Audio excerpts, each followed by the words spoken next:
नमस्कार दोस्तों, मैं हूँ कीर्ति पे फिर से आपका स्वागत करती हूँ। दोस्तों आज मैं जो मूवी एक्सप्लेन कर रही हूँ उसका नाम है रेनकोट। चलिए स्टार्ट करते हैं। रेनकोट एक 2004 की भारतीय ड्रामा फिल्म है जिसका निर्देशन ऋतुपर्णो घोष ने किया है और इसमें अजय देवगन और ऐश्वर्या राय ने अभिनय किया है। यह दो प्रेमियों की कहानी बताती है जो नियति से अलग हो जाते हैं, जो एक दूसरे से फिर मिलते हैं। यह मुठभेड़ प्रत्येक को उनके जीवन के बारे में सच्चाई का एहसास करने की अनुमति देती है। यह ओ हेनरी की लघु कहानी the gift of the Maggi का रूपांतरण है। फिल्म की शूटिंग 16 दिन में पूरी हो गई थी। फिल्म ने हिंदी में सर्वश्रेष्ठ फीचर फिल्म का राष्ट्रीय फिल्म पुरस्कार जीता और ऐश्वर्या राय को सर्वश्रेष्ठ अभिनेत्री के फिल्म फेयर पुरस्कार के लिए नामांकित भी किया गया था। इस मूवी के डायरेक्टर हैं ऋतुपर्णो घोष। ये मूवी लिखित है ऋतुपर्णो घोष और उषा गांगुली द्वारा। ये मूवी बेस्ड है प्राथिंग घोषा बाय मनोज बासु। इस मूवी के प्रोड्यूसर हैं Shri Venkatesh film. Hero heroine Ajay Devgan, Aishwarya Rai, Anu Kapoor. इस मूवी को छायांकन दिया है अवेक मुखोपाध्याय ने। ये मूवी एडिट की है अर्घ कमल मित्रा ने। इस मूवी को म्यूजिक दिया है देवज्योति मिश्रा ने। इस मूवी के डिस्ट्रीब्यूटर श्री वेंकटेश फिल्म्स। ये मूवी रिलीज हुई 24 दिसंबर 2004 को। चलने का समय 120 मिनट। देश भारत, जो कि हिंदी भाषा में ये रिलीज हुई। बजट था 50 मिलियन, लेकिन बॉक्स ऑफिस पर कमाई रही 48.76 मिलियन की। कलाकार के स्वरूप में अजय देवगन मनोज मन्नू के नाम से, ऐश्वर्या राय नीरजा नीरू की भूमिका में, सुरेखा सीकरी मन्नू की मां की भूमिका में, अनु कपूर मकान मालिक के रूप में, समीर धर्माधिकारी आलोक के रूप में, मौली गांगुली शीला, गुलजार कवि आवाज के रूप में। चलिए दोस्तों, बिना किसी देरी की मूवी की शुरुआत करते हैं। रेनकोट एक इंडियन रोमांटिक ड्रामा है। ये कहानी दो प्रेमी जोड़े की है जो कि तकदीर के मारे हैं। उन्हें परिवार और बेरोजगारी की वजह से एक दूसरे से अलग होना पड़ा। अलग होने के बाद भी दोनों के लिए एक दूसरे के दिल में हमदर्दी है। उन दोनों के पास तो कुछ नहीं है, यहाँ तक कि जीने खाने में भी दिक्कत होती है, लेकिन एक दूसरे को मदद करने से खुद को रोक नहीं पाते। तभी हम देखते हैं मनोज एक मिडिल क्लास फैमिली से है। अपनी माँ के साथ भागलपुर बिहार में रहता है। वो एक जूट फैक्ट्री में काम करता था जो कि अब बंद हो गई है। वो बेरोजगार है, लेकिन गाँव में छोटा मोटा बिजनेस शुरू करना चाहता है। बिजनेस शुरू करने के लिए कम से कम 35,000 रुपए चाहिए। बात 2004 की है, इसीलिए 35,000 की कीमत भी काफी है। मनोज के दोस्त कलकत्ता में अच्छी खासी कंपनी में काम किया करते हैं।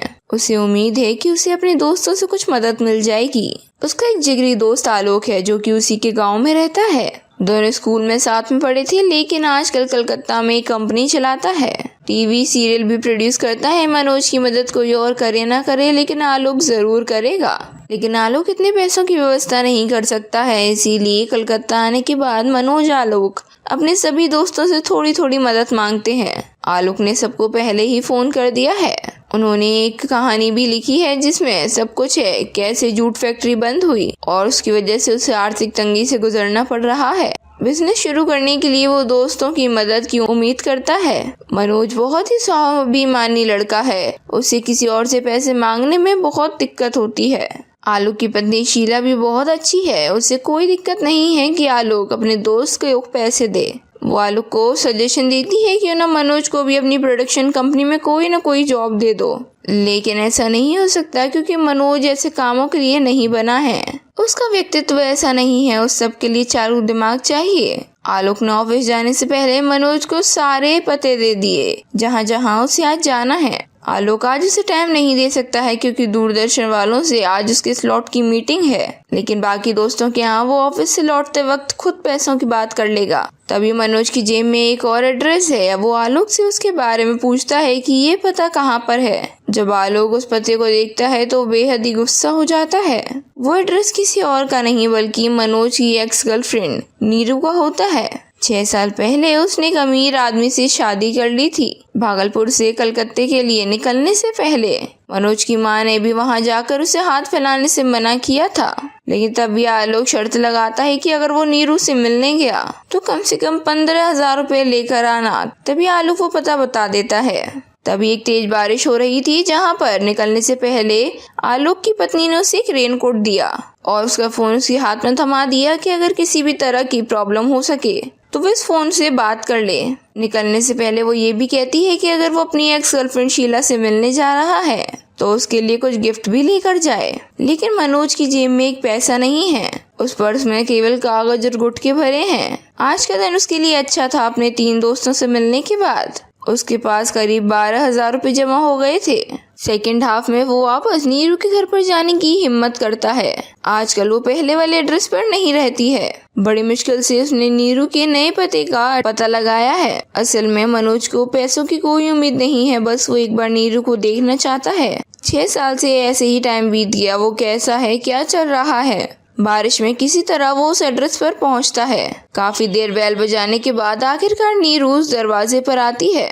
बताती है कि वो सो गई थी। कहीं ज्यादा देर तक मनोज बाहर खड़ा तो नहीं रहा। उस टाइम घर के नौकर भी घर में मौजूद नहीं रहती है। 2 नौकर हैं, लेकिन किसी काम के नहीं। मनोज नीरू के घर में बहुत सारे फर्नीचर देख लेता है, जिससे वो नीरू से सवाल करता है कि यहाँ इतना सब कुछ क्यों है। नीरू कहती है कि उसके पति कहते हैं सारे फर्नीचर एंटीक हैं, सारे फर्नीचर हटाए नहीं जा सकते। बड़ी बहू होने का यही नुकसान है, पुरानी चीजें भरी रह जाती हैं। मनोज देख सकता है कि घर की सारी खिड़कियां भी बंद हैं, इसलिए वो कहता है कि मुझे घुटन हो रही है। जहाँ पर नीरू कहती है कि अगर हमने खिड़कियां खोली तो बारिश का पानी घर में आ जाएगा। घर की लाइट भी जा चुकी है, लेकिन नीरू को जनरेटर भी चलाना नहीं आता है। पता नहीं नौकरों ने डीजल कहाँ रखा होगा। तभी मनोज उसके पति के बारे में पूछता है। नीरू कहती है कि वो जर्मनी गए हैं, उन्हें यहाँ जाना था, लेकिन उनके पास कॉल आया कि उन्हें वहीं से जापान के लिए निकलना पड़ेगा। अब उसे अकेले रहने की आदत हो गई है। मनोज नीरू से पूछता है कि वो भी अपने पति के साथ विदेश घूमने क्यों नहीं जाती। घर में रहकर उसका रंग उतरता जा रहा है। नीरू बताती है कि उसे अंग्रेजी भी नहीं आती है। अगर वो प्लेन के टॉयलेट में बंद हो गई तो वो किसी को बुला भी नहीं सकेगी। तभी घर का डोरबेल बजता है, जहाँ मनोज दरवाजा खोलने के लिए उठता है। नीरू उसका हाथ पकड़कर रोकती है कि आप यहीं पर बैठी रहिए, अगर बाहर कोई भी हुआ और उसने मुझे आपके साथ देखा तो सही नहीं होगा, और अगर इस बारे में उसके पति को पता चला तो वो शक करेगा। उन्हें नहीं पसंद कि मैं किसी और से बात करूं। तभी नीरू मनोज से पूछती है कि वो आजकल क्या कर रहा है। वो बड़े भाव से कहता है कि उसने एक प्रोडक्शन कंपनी शुरू की है। उसकी टीम लोकल टीवी सीरियल बनाती है। यहाँ कलकत्ता में आज उसकी दूरदर्शन में मीटिंग थी। तभी उसे आलोक की पत्नी शीला का फोन आता है। फोन पर बड़े ही कॉन्फिडेंस के साथ बात करता है, जहाँ शीला को भी अजीब लगता है कि कैसे मनोज का बर्ताव बदल गया। शीला ने उसे पूछने के लिए फोन किया था कि उसने अब तक कुछ खाया या फिर वो ऐसा ही है। तभी नीरू उससे पूछती है कि वो फोन भी रखता है। गांव में तो नेटवर्क नहीं आते होंगे, लेकिन तभी मनोज कहता है कि उसने ये फोन अपना सेक्रेटरी को दे दिया है। जब वो कलकत्ता आता है तो वो इसे ही यूज करता है। मनोज उसे ऐसे ही बड़ी बड़ी बातें बोलता है, जैसे गांव में उसने 6 मंजिल मकान बनवा लिया है। ऊपर के 2 फ्लोर में उसकी माँ और वो दोनों रहते हैं। घर में अटैच लैट्रिन बाथरूम है और एक नौकर माँ की सेवा करती है। उसकी माँ उसके लिए एक लड़की ढूंढ रही है, लेकिन उसे नहीं लगता कि उसकी शादी हो पाएगी। अगर दूरदर्शन में स्लॉट मिल गया तो उसे इस साल प्रोडक्शन का काम शुरू करना होगा। ये सारी बातें उसने अपने दोस्त आलोक के मुंह से सुनी थी। नीरू कहती है कि उसे अपनी सेक्रेटरी से बचकर रहना चाहिए। दोनों को बात करते हुए काफी देर हो जाती है, जहाँ पर नीरू मनोज से पूछती है कि वो क्या खाएगा। मनोज कहता है कि वो हर्बल डाइट पर है, वो उसके खाने की चिंता न करे। उसे दोपहर में ना खाने की आदत है, वो गुटखा खा लेता है, इसीलिए उसे दिन भर भूख नहीं लगती। नीरू कहती है कि वो भी डाइट पर है, फ्राइडे को केवल खिचड़ी खाती है। उसका ट्रेनर डाइट के मामले में बहुत सख्त है, ऊपर से नौकर भी अभी नहीं आए हैं। वो 2 मिनट में मनोज के खाने के लिए बाहर से कुछ ले आएगी। बाहर बारिश हो रही थी, इसीलिए वो मनोज का रेनकोट पहनती है। अच्छे से चेहरा ढककर बाहर जाती है। मनोज भी घर पर अकेला बैठा क्या करता, और अब तो बारिश भी कम हो चुकी थी, इसीलिए सिगरेट पीने के लिए वो घर की खिड़कियां खोलता है। थोड़ी देर बाद ही खिड़की पर किसी आदमी ने आवाज लगाई, क्या वो गेट खोल सकता है। उसे जोर का टॉयलेट आया है। आसपास कोई पब्लिक टॉयलेट नहीं है, क्या वो बाथरूम यूज कर सकता है। उसकी बातों में आकर मनोज दरवाजा खोल देता है। तभी मनोज उस आदमी को बोलता है कि अब वो जा सकता है, लेकिन आदमी कहता है वो बहुत देर से बाहर इंतजार कर रहा था और अब वो अंदर आ चुका है तो वो ऐसे नहीं जाएगा। तुम कौन हो जो मुझे अपने ही घर से बाहर निकाल रहे हो। मनोज बताता है कि वो नीरू के गाँव से आया है, एक ही मोहल्ले में पला बड़ा है। मनोज कहता है उसे पता नहीं था कि वो उसका हस्बैंड है। वो आदमी कहता है कि वो उसका हस्बैंड नहीं है, वो कहता है कि वो मकान मालिक है। हर रोज किराया वसूलने के लिए वो यहाँ पर आता है, लेकिन वो दरवाजा नहीं खोलती, सारी खिड़कियाँ बंद रखती है। आज वो घर से बाहर ही था, तुम रिक्शे में आए, बैल बजाई और घर के अंदर आ गए। मनोज कहता है ये घर तो नीरू के हस्बैंड का है। मकान मालिक कहता है कि नीरू ये भी कहेगी ये फर्नीचर भी उसका है। अजी ये सब तो नाटक कंपनी का है, बड़े चालाक लोग हैं ये, उसी के मकान को नाटक कंपनी का गोदाम बना दिया। अगली बार आओगे तो यहाँ फर्नीचर का नया सेट मिलेगा। मनोज कहता है कि उसने शादी के समय देखा था कि उसके ससुराल का परिवार अच्छा भला था। मकान मालिक बताता है कि उसके पति ने उसे एक दिन बड़ी कंपनी का रिकमेंडेशन लेटर दिखाया तो उसने मकान भाड़े पे दे दिया, लेकिन जब भाड़ा समय से नहीं मिला, जब उसने इंक्वायरी की तो पता चला कि वो लेटर फर्जी था। बापूजी पहले ही नौकरी छोड़ चुके थे, जिस कंपनी में वो काम करते थे उसमें फ्रॉड किया, दूसरी कंपनी में भी उन्होंने वही सब किया, उन्हें वहां से भी निकाल दिया गया। अब आधी रात में आएगा तो शराब के नशे में धुत होकर। मकान मालिक बताता है कि वो 2-3 दिन में इन्हें यहाँ से निकालने वाला है। उनका 4,000 महीने के हिसाब से 10 महीने का 40,000 रुपये बकाया है। तभी मनोज मकान मालिक को 3 महीने का 12,000 रुपये दे देता है। उसके पास अभी केवल इतने ही रुपए ही होते हैं। अपने दोस्तों से उसे इतने ही मिल सके थे, जिसपे मकान मालिक से कहता है कि अभी वो इन 12,000 से अपना काम चला ले और कुछ भी करने से पहले एक बार उसे चिट्ठी जरूर लिखे, वो कुछ न कुछ जुगाड़ जरूर कर देगा। मकान मालिक 3 महीने की रसीद काटता है, उसके हाथों में थमाता है, फिर वहाँ से चला जाता है। मनोज ने नीरू के नाम एक चिट्ठी लिखी और रसीद के साथ ही मोड़कर पलंग के नीचे रख दिया ताकि उसके जाने के बाद वो रसीद वो देख सके। मनोज को नीरू का ये हाल जानकर बहुत दुख है। जब वो किचन में जाता है तो देखता है सच में किचन में खाने का सामान कुछ भी नहीं है, थोड़ी सी खिचड़ी है जिसे नीरू ने कटोरे में ढक कर रखा है। बाथरूम में ढेरों शराब की बोतल भरी पड़ी है।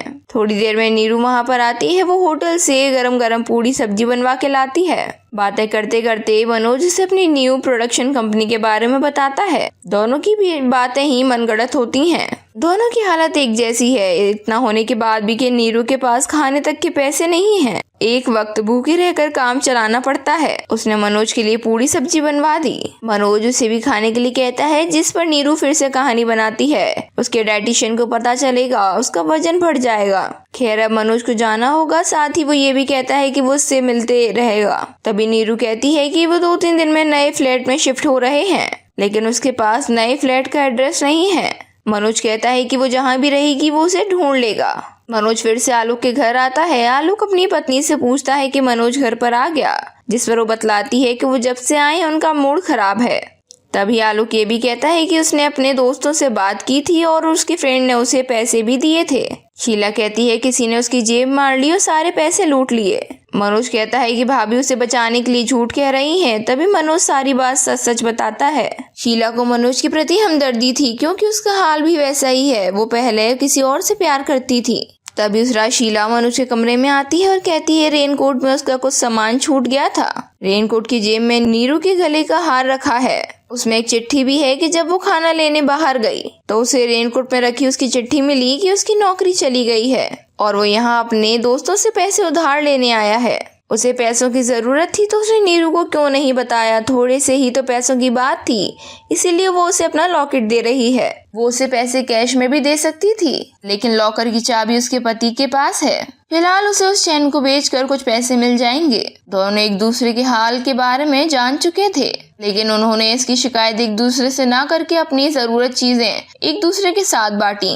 दोनों की आर्थिक स्थिति खराब है, लेकिन फिर भी दोनों निस्वार्थ एक दूसरे के लिए करते रहे। भले ही अब वो दोनों एक दूसरे के साथ नहीं है, लेकिन ईश्वर ने उन दोनों को एक दूसरे के लिए ही बनाया था। तो दोस्तों इसी के साथ ये कहानी खत्म होती है। आपको कैसी लगी हमारे कमेंट सेक्शन में कमेंट करके जरूर बताइएगा। साथ ही अच्छी लगी है तो लाइक कर अपने फ्रेंड्स के साथ जरूर शेयर करें। Thank you. बनाया था।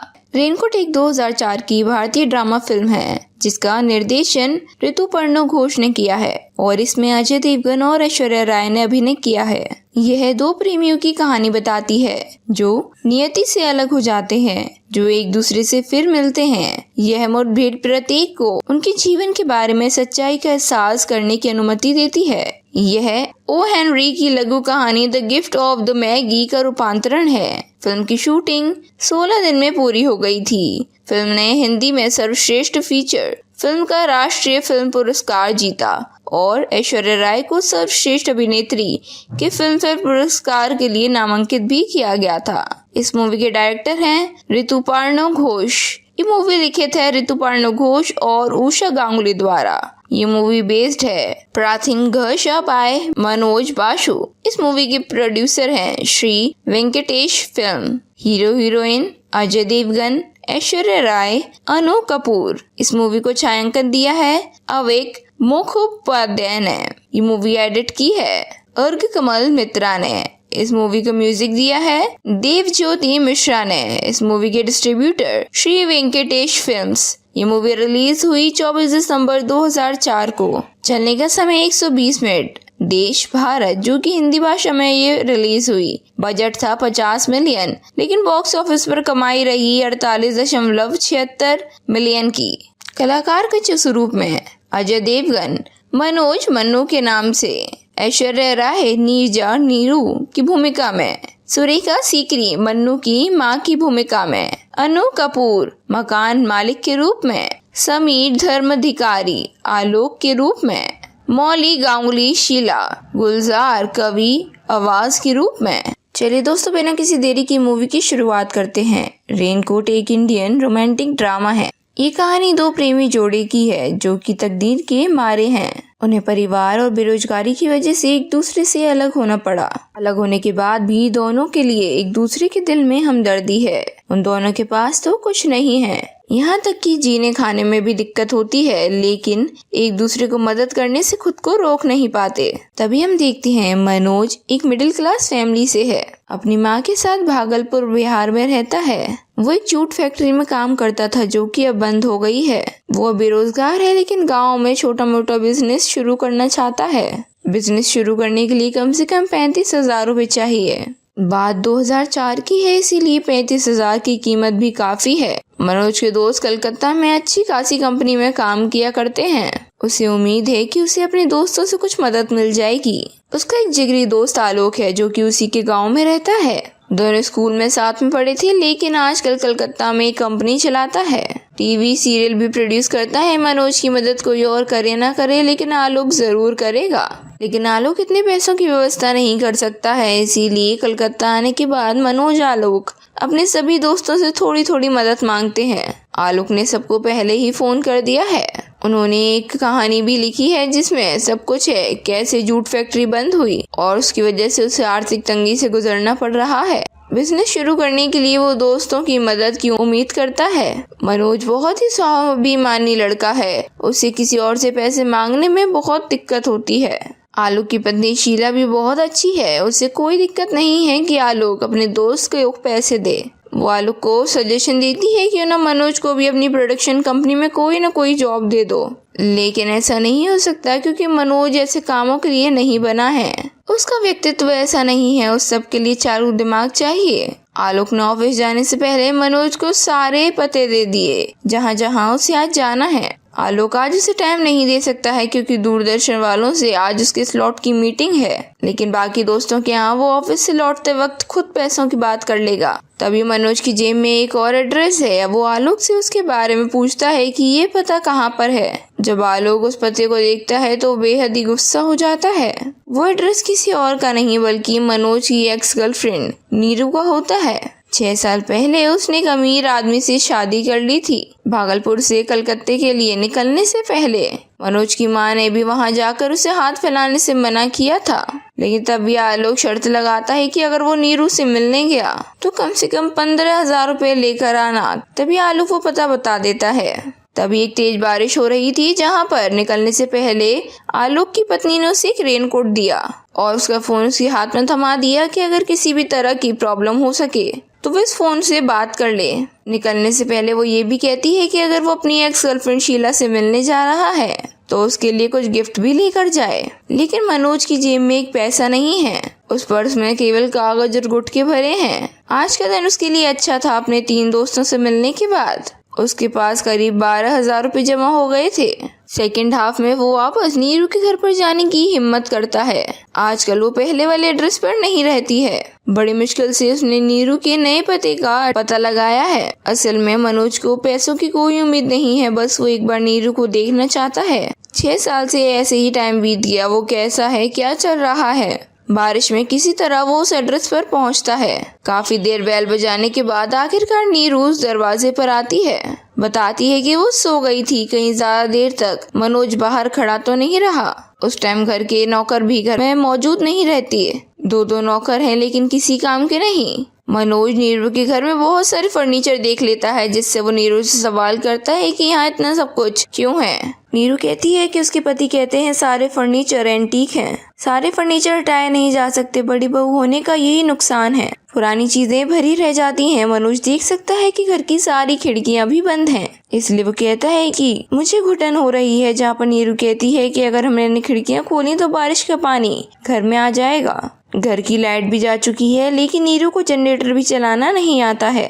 पता नहीं नौकरों ने डीजल कहाँ रखा होगा। तभी मनोज उसके पति के बारे में पूछता है।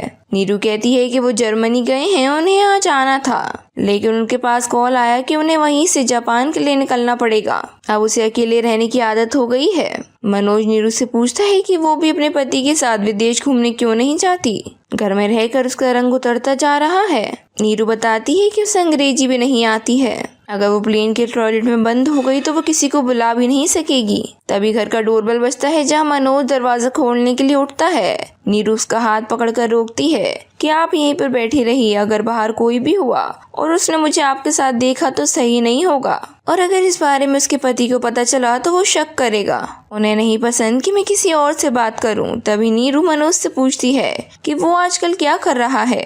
वो बड़े भाव से कहता है कि उसने एक प्रोडक्शन कंपनी शुरू की है। उसकी टीम लोकल टीवी सीरियल बनाती है। यहाँ कलकत्ता में आज उसकी दूरदर्शन में मीटिंग थी। तभी उसे आलोक की पत्नी शीला का फोन आता है। फोन पर बड़े ही कॉन्फिडेंस के साथ बात करता है, जहाँ शीला को भी अजीब लगता है कि कैसे मनोज का बर्ताव बदल गया। शीला ने उसे ये पूछने के लिए फोन किया था कि उसने अब तक कुछ खाया या फिर वो ऐसा ही है। तभी नीरू उससे पूछती है कि वो फोन भी रखता है। गांव में तो नेटवर्क नहीं आते होंगे, लेकिन तभी मनोज कहता है कि उसने ये फोन अपना सेक्रेटरी को दे दिया है। जब वो कलकत्ता आता है तो वो इसे ही यूज करता है। मनोज उसे ऐसे ही बड़ी बड़ी बातें बोलता है, जैसे गांव में उसने 6 मंजिल मकान बनवा लिया है। ऊपर के 2 फ्लोर में उसकी माँ और वो दोनों रहते हैं। घर में अटैच लैट्रिन बाथरूम है और एक नौकर माँ की सेवा करती है। उसकी माँ उसके लिए एक लड़की ढूंढ रही है, लेकिन उसे नहीं लगता कि उसकी शादी हो पाएगी। अगर दूरदर्शन में स्लॉट मिल गया तो उसे इस साल प्रोडक्शन का काम शुरू करना होगा।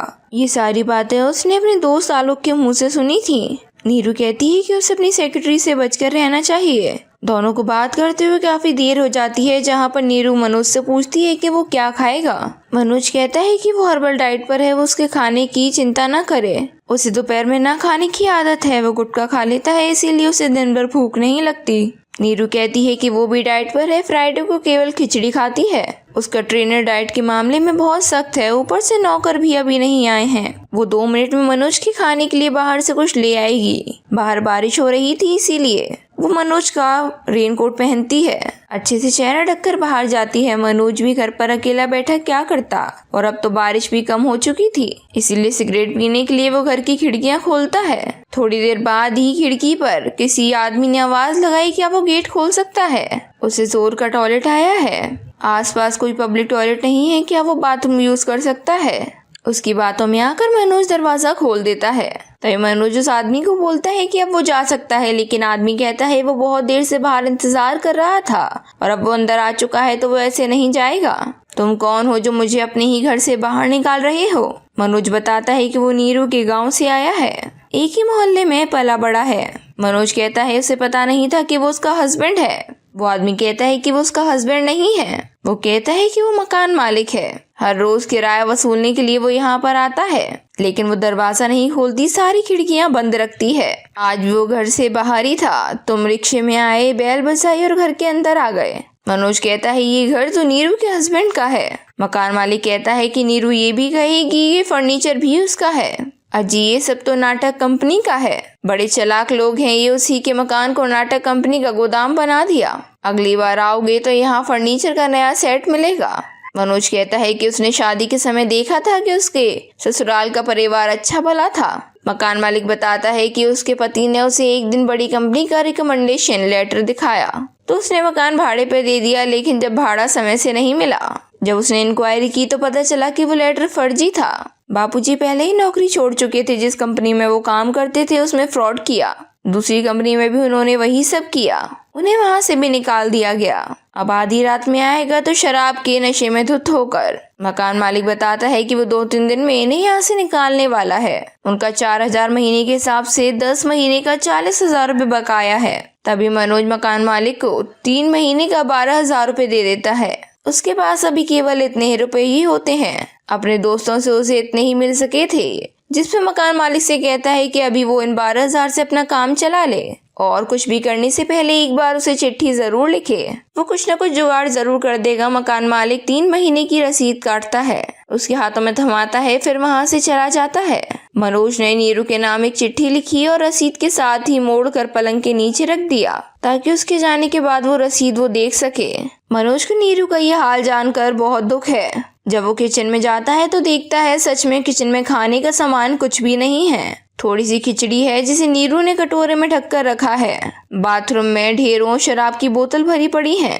थोड़ी देर में नीरू वहां पर आती है। वो होटल से गरम गरम पूरी सब्जी बनवा के लाती है। बातें करते करते मनोज से अपनी न्यू प्रोडक्शन कंपनी के बारे में बताता है। दोनों की भी बातें ही मनगढ़ंत होती हैं। दोनों की हालत एक जैसी है। इतना होने के बाद भी कि नीरू के पास खाने तक के पैसे नहीं हैं। एक वक्त भूखे रहकर काम चलाना पड़ता है। उसने मनोज के लिए पूरी सब्जी बनवा दी। मनोज उसे भी खाने के लिए कहता है, जिस पर नीरू फिर से कहानी बनाती है। उसके डाइटिशियन को पता चलेगा, उसका वजन बढ़ जाएगा। खैर अब मनोज को जाना होगा। साथ ही वो ये भी कहता है कि वो उससे मिलते रहेगा। तभी नीरू कहती है कि वो 2-3 दिन में नए फ्लैट में शिफ्ट हो रहे हैं, लेकिन उसके पास नए फ्लैट का एड्रेस नहीं है। मनोज कहता है कि वो जहाँ भी रहेगी वो उसे ढूंढ लेगा। मनोज फिर से आलोक के घर आता है। आलोक अपनी पत्नी से पूछता है कि मनोज घर पर आ गया, जिस पर वो बतलाती है कि वो जब से आए हैं उनका मूड खराब है। तभी आलोक ये भी कहता है कि उसने अपने दोस्तों से बात की थी और उसकी फ्रेंड ने उसे पैसे भी दिए थे। शीला कहती है किसी ने उसकी जेब मार ली और सारे पैसे लूट लिए। मनोज कहता है कि भाभी उसे बचाने के लिए झूठ कह रही हैं। तभी मनोज सारी बात सच सच बताता है। शीला को मनोज के प्रति हमदर्दी थी, क्योंकि उसका हाल भी वैसा ही है। वो पहले किसी और से प्यार करती थी। तभी उस रात शीला मनोज के कमरे में आती है और कहती है रेनकोट में उसका कुछ सामान छूट गया था।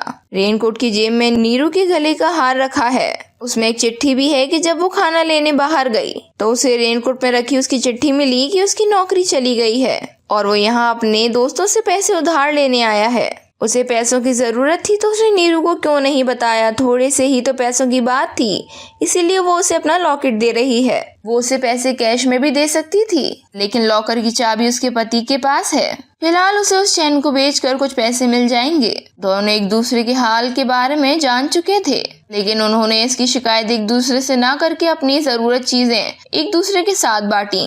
दोनों की आर्थिक स्थिति खराब है, लेकिन फिर भी दोनों निस्वार्थ एक दूसरे के लिए करते रहे। भले ही अब वो दोनों एक दूसरे के साथ नहीं है, लेकिन ईश्वर ने उन दोनों को एक दूसरे के लिए ही बनाया था। तो दोस्तों इसी के साथ ये कहानी खत्म होती है। आपको कैसी लगी हमारे कमेंट सेक्शन में कमेंट करके जरूर बताइएगा। साथ ही अच्छी लगी है तो लाइक करें, अपने फ्रेंड्स के साथ जरूर शेयर करें। Thank you. था रेनकोट एक 2004 की भारतीय ड्रामा फिल्म है, जिसका निर्देशन ऋतुपर्णो घोष ने किया है और इसमें अजय देवगन और ऐश्वर्या राय ने अभिनय किया है। यह 2 प्रेमियों की कहानी बताती है जो नियति से अलग हो जाते हैं, जो एक दूसरे से फिर मिलते हैं। यह मुठभेड़ प्रत्येक को उनके जीवन के बारे में सच्चाई का एहसास करने की अनुमति देती है। यह ओ हेनरी की लघु कहानी the gift of the Maggi का रूपांतरण है। फिल्म की शूटिंग 16 दिन में पूरी हो गई थी। फिल्म ने हिंदी में सर्वश्रेष्ठ फीचर फिल्म का राष्ट्रीय फिल्म पुरस्कार जीता और ऐश्वर्या राय को सर्वश्रेष्ठ अभिनेत्री के फिल्म फेयर पुरस्कार के लिए नामांकित भी किया गया था। इस मूवी के डायरेक्टर हैं ऋतुपर्णो घोष। ये मूवी लिखित है ऋतुपर्णो घोष और उषा गांगुली द्वारा। ये मूवी बेस्ड है प्राथिंग घोष बाय मनोज बासु। इस मूवी के प्रोड्यूसर हैं Shri Venkatesh film. Hero heroine Ajay Devgan, Aishwarya Rai, Anu Kapoor. इस मूवी को छायांकन दिया है अवेक मुखोपाध्याय ने। ये मूवी एडिट की है अर्घ कमल मित्रा ने। इस मूवी को म्यूजिक दिया है देवज्योति मिश्रा ने। इस मूवी के डिस्ट्रीब्यूटर श्री वेंकटेश फिल्म्स। ये मूवी रिलीज हुई 24 दिसंबर 2004 को। चलने का समय 120 मिनट। देश भारत, जो कि हिंदी भाषा में ये रिलीज हुई। बजट था 50 मिलियन, लेकिन बॉक्स ऑफिस पर कमाई रही 48.76 मिलियन की। कलाकार कुछ रूप में अजय देवगन मनोज मन्नू के नाम से, ऐश्वर्या राय नीरजा नीरू की भूमिका में, सुरेखा सीकरी मन्नू की मां की भूमिका में, अनु कपूर मकान मालिक के रूप में, समीर धर्माधिकारी आलोक के रूप में, मौली गांगुली शीला गुलजार कवि आवाज के रूप में। चलिए दोस्तों, बिना किसी देरी की मूवी की शुरुआत करते हैं। रेनकोट एक इंडियन रोमांटिक ड्रामा है। ये कहानी दो प्रेमी जोड़े की है जो कि तकदीर के मारे हैं। उन्हें परिवार और बेरोजगारी की वजह से एक दूसरे से अलग होना पड़ा। अलग होने के बाद भी दोनों के लिए एक दूसरे के दिल में हमदर्दी है। उन दोनों के पास तो कुछ नहीं है, यहाँ तक कि जीने खाने में भी दिक्कत होती है, लेकिन एक दूसरे को मदद करने से खुद को रोक नहीं पाते। तभी हम देखते हैं मनोज एक मिडिल क्लास फैमिली से है। अपनी माँ के साथ भागलपुर बिहार में रहता है। वो एक जूट फैक्ट्री में काम करता था जो कि अब बंद हो गई है। वो बेरोजगार है, लेकिन गांव में छोटा मोटा बिजनेस शुरू करना चाहता है। बिजनेस शुरू करने के लिए कम से कम 35,000 रुपए चाहिए। बात 2004 की है, इसीलिए 35,000 की कीमत भी काफी है। मनोज के दोस्त कलकत्ता में अच्छी खासी कंपनी में काम किया करते हैं। उसे उम्मीद है कि उसे अपने दोस्तों से कुछ मदद मिल जाएगी। उसका एक जिगरी दोस्त आलोक है जो कि उसी के गांव में रहता है। दोनों स्कूल में साथ में पढ़े थे, लेकिन आजकल कलकत्ता में एक कंपनी चलाता है। टीवी सीरियल भी प्रोड्यूस करता है। मनोज की मदद कोई और करे ना करे, लेकिन आलोक जरूर करेगा। लेकिन आलोक इतने पैसों की व्यवस्था नहीं कर सकता है, इसीलिए कलकत्ता आने के बाद मनोज आलोक अपने सभी दोस्तों से थोड़ी थोड़ी मदद मांगते हैं। आलोक ने सबको पहले ही फोन कर दिया है। उन्होंने एक कहानी भी लिखी है जिसमें सब कुछ है, कैसे जूट फैक्ट्री बंद हुई और उसकी वजह से उसे आर्थिक तंगी से गुजरना पड़ रहा है। बिजनेस शुरू करने के लिए वो दोस्तों की मदद की उम्मीद करता है। मनोज बहुत ही स्वाभिमानी लड़का है। उसे किसी और से पैसे मांगने में बहुत दिक्कत होती है। आलोक की पत्नी शीला भी बहुत अच्छी है। उसे कोई दिक्कत नहीं है कि आलोक अपने दोस्त को पैसे दे। वो आलोक को सजेशन देती है कि ना मनोज को भी अपनी प्रोडक्शन कंपनी में कोई ना कोई जॉब दे दो, लेकिन ऐसा नहीं हो सकता क्योंकि मनोज ऐसे कामों के लिए नहीं बना है। उसका व्यक्तित्व ऐसा नहीं है। उस सब के लिए चालू दिमाग चाहिए। आलोक ने ऑफिस जाने से पहले मनोज को सारे पते दे दिए जहाँ जहाँ उसे आज जाना है। आलोक आज उसे टाइम नहीं दे सकता है क्योंकि दूरदर्शन वालों से आज उसके स्लॉट की मीटिंग है, लेकिन बाकी दोस्तों के यहाँ वो ऑफिस से लौटते वक्त खुद पैसों की बात कर लेगा। तभी मनोज की जेब में एक और एड्रेस है। वो आलोक से उसके बारे में पूछता है कि ये पता कहाँ पर है। जब आलोक उस पते को देखता है तो बेहद ही गुस्सा हो जाता है। वो एड्रेस किसी और का नहीं बल्कि मनोज की एक्स गर्लफ्रेंड नीरू का होता है। 6 साल पहले उसने एक अमीर आदमी से शादी कर ली थी। भागलपुर से कलकत्ते के लिए निकलने से पहले मनोज की मां ने भी वहां जाकर उसे हाथ फैलाने से मना किया था, लेकिन तब भी आलोक शर्त लगाता है कि अगर वो नीरू से मिलने गया तो कम से कम 15,000 रुपए लेकर आना। तभी आलोक वो पता बता देता है। तभी एक तेज बारिश हो रही थी, जहां पर निकलने से पहले आलोक की पत्नी ने उसे एक रेनकोट दिया और उसका फोन उसके हाथ में थमा दिया कि अगर किसी भी तरह की प्रॉब्लम हो सके तो वो इस फोन से बात कर ले। निकलने से पहले वो ये भी कहती है कि अगर वो अपनी एक्स गर्लफ्रेंड शीला से मिलने जा रहा है तो उसके लिए कुछ गिफ्ट भी लेकर जाए। लेकिन मनोज की जेब में एक पैसा नहीं है। उस पर्स में केवल कागज और गुटके भरे हैं। आज का दिन उसके लिए अच्छा था। अपने 3 दोस्तों से मिलने के बाद उसके पास करीब 12,000 रुपए जमा हो गए थे। सेकेंड हाफ में वो वापस नीरू के घर पर जाने की हिम्मत करता है। आजकल वो पहले वाले एड्रेस पर नहीं रहती है। बड़ी मुश्किल से उसने नीरू के नए पते का पता लगाया है। असल में मनोज को पैसों की कोई उम्मीद नहीं है, बस वो एक बार नीरू को देखना चाहता है। 6 साल से ऐसे ही टाइम बीत गया। वो कैसा है, क्या चल रहा है। बारिश में किसी तरह वो उस एड्रेस पर पहुंचता है। काफी देर बेल बजाने के बाद आखिरकार नीरू उस दरवाजे पर आती है। बताती है कि वो सो गई थी। कहीं ज्यादा देर तक मनोज बाहर खड़ा तो नहीं रहा। उस टाइम घर के नौकर भी घर में मौजूद नहीं रहती है। 2 नौकर हैं, लेकिन किसी काम के नहीं। मनोज नीरू के घर में बहुत सारे फर्नीचर देख लेता है, जिससे वो नीरू से सवाल करता है कि यहाँ इतना सब कुछ क्यों है। नीरू कहती है कि उसके पति कहते हैं सारे फर्नीचर एंटीक हैं, सारे फर्नीचर हटाए नहीं जा सकते। बड़ी बहू होने का यही नुकसान है, पुरानी चीजें भरी रह जाती हैं। मनोज देख सकता है कि घर की सारी खिड़कियां भी बंद हैं, इसलिए वो कहता है कि मुझे घुटन हो रही है। जहाँ पर नीरू कहती है कि अगर हमने खिड़कियां खोली तो बारिश का पानी घर में आ जाएगा। घर की लाइट भी जा चुकी है, लेकिन नीरू को जनरेटर भी चलाना नहीं आता है। पता नहीं नौकरों ने डीजल कहाँ रखा होगा। तभी मनोज उसके पति के बारे में पूछता है। नीरू कहती है कि वो जर्मनी गए हैं, उन्हें आज आना था, लेकिन उनके पास कॉल आया कि उन्हें वहीं से जापान के लिए निकलना पड़ेगा। अब उसे अकेले रहने की आदत हो गई है। मनोज नीरू से पूछता है कि वो भी अपने पति के साथ विदेश घूमने क्यों नहीं चाहती। घर में रहकर उसका रंग उतरता जा रहा है। नीरू बताती है कि उसे अंग्रेजी भी नहीं आती है। अगर वो प्लेन के टॉयलेट में बंद हो गई तो वो किसी को बुला भी नहीं सकेगी। तभी घर का डोरबेल बजता है, जहाँ मनोज दरवाजा खोलने के लिए उठता है। नीरू उसका हाथ पकड़कर रोकती है कि आप यहीं पर बैठी रहिए, अगर बाहर कोई भी हुआ और उसने मुझे आपके साथ देखा तो सही नहीं होगा, और अगर इस बारे में उसके पति को पता चला तो वो शक करेगा। उन्हें नहीं पसंद कि मैं किसी और से बात करूं। तभी नीरू मनोज से पूछती है कि वो आजकल क्या कर रहा है। वो बड़े भाव से कहता है कि उसने एक प्रोडक्शन कंपनी शुरू की है। उसकी टीम लोकल टीवी सीरियल बनाती है। यहाँ कलकत्ता में आज उसकी दूरदर्शन में मीटिंग थी। तभी उसे आलोक की पत्नी शीला का फोन आता है। फोन पर बड़े ही कॉन्फिडेंस के साथ बात करता है, जहाँ शीला को भी अजीब लगता है कि कैसे मनोज का बर्ताव बदल गया। शीला ने उसे ये पूछने के लिए फोन किया था कि उसने अब तक कुछ खाया या फिर वो ऐसा ही है। तभी नीरू उससे पूछती है कि वो फोन भी रखता है। गांव में तो नेटवर्क नहीं आते होंगे, लेकिन तभी मनोज कहता है कि उसने ये फोन अपना सेक्रेटरी को दे दिया है। जब वो कलकत्ता आता है तो वो इसे ही यूज करता है। मनोज उसे ऐसे ही बड़ी बड़ी बातें बोलता है, जैसे गांव में उसने 6 मंजिल मकान बनवा लिया है। ऊपर के 2 फ्लोर में उसकी माँ और वो दोनों रहते हैं। घर में अटैच लैट्रिन बाथरूम है और एक नौकर माँ की सेवा करती है। उसकी माँ उसके लिए एक लड़की ढूंढ रही है, लेकिन उसे नहीं लगता कि उसकी शादी हो पाएगी। अगर दूरदर्शन में स्लॉट मिल गया तो उसे इस साल प्रोडक्शन का काम शुरू करना होगा।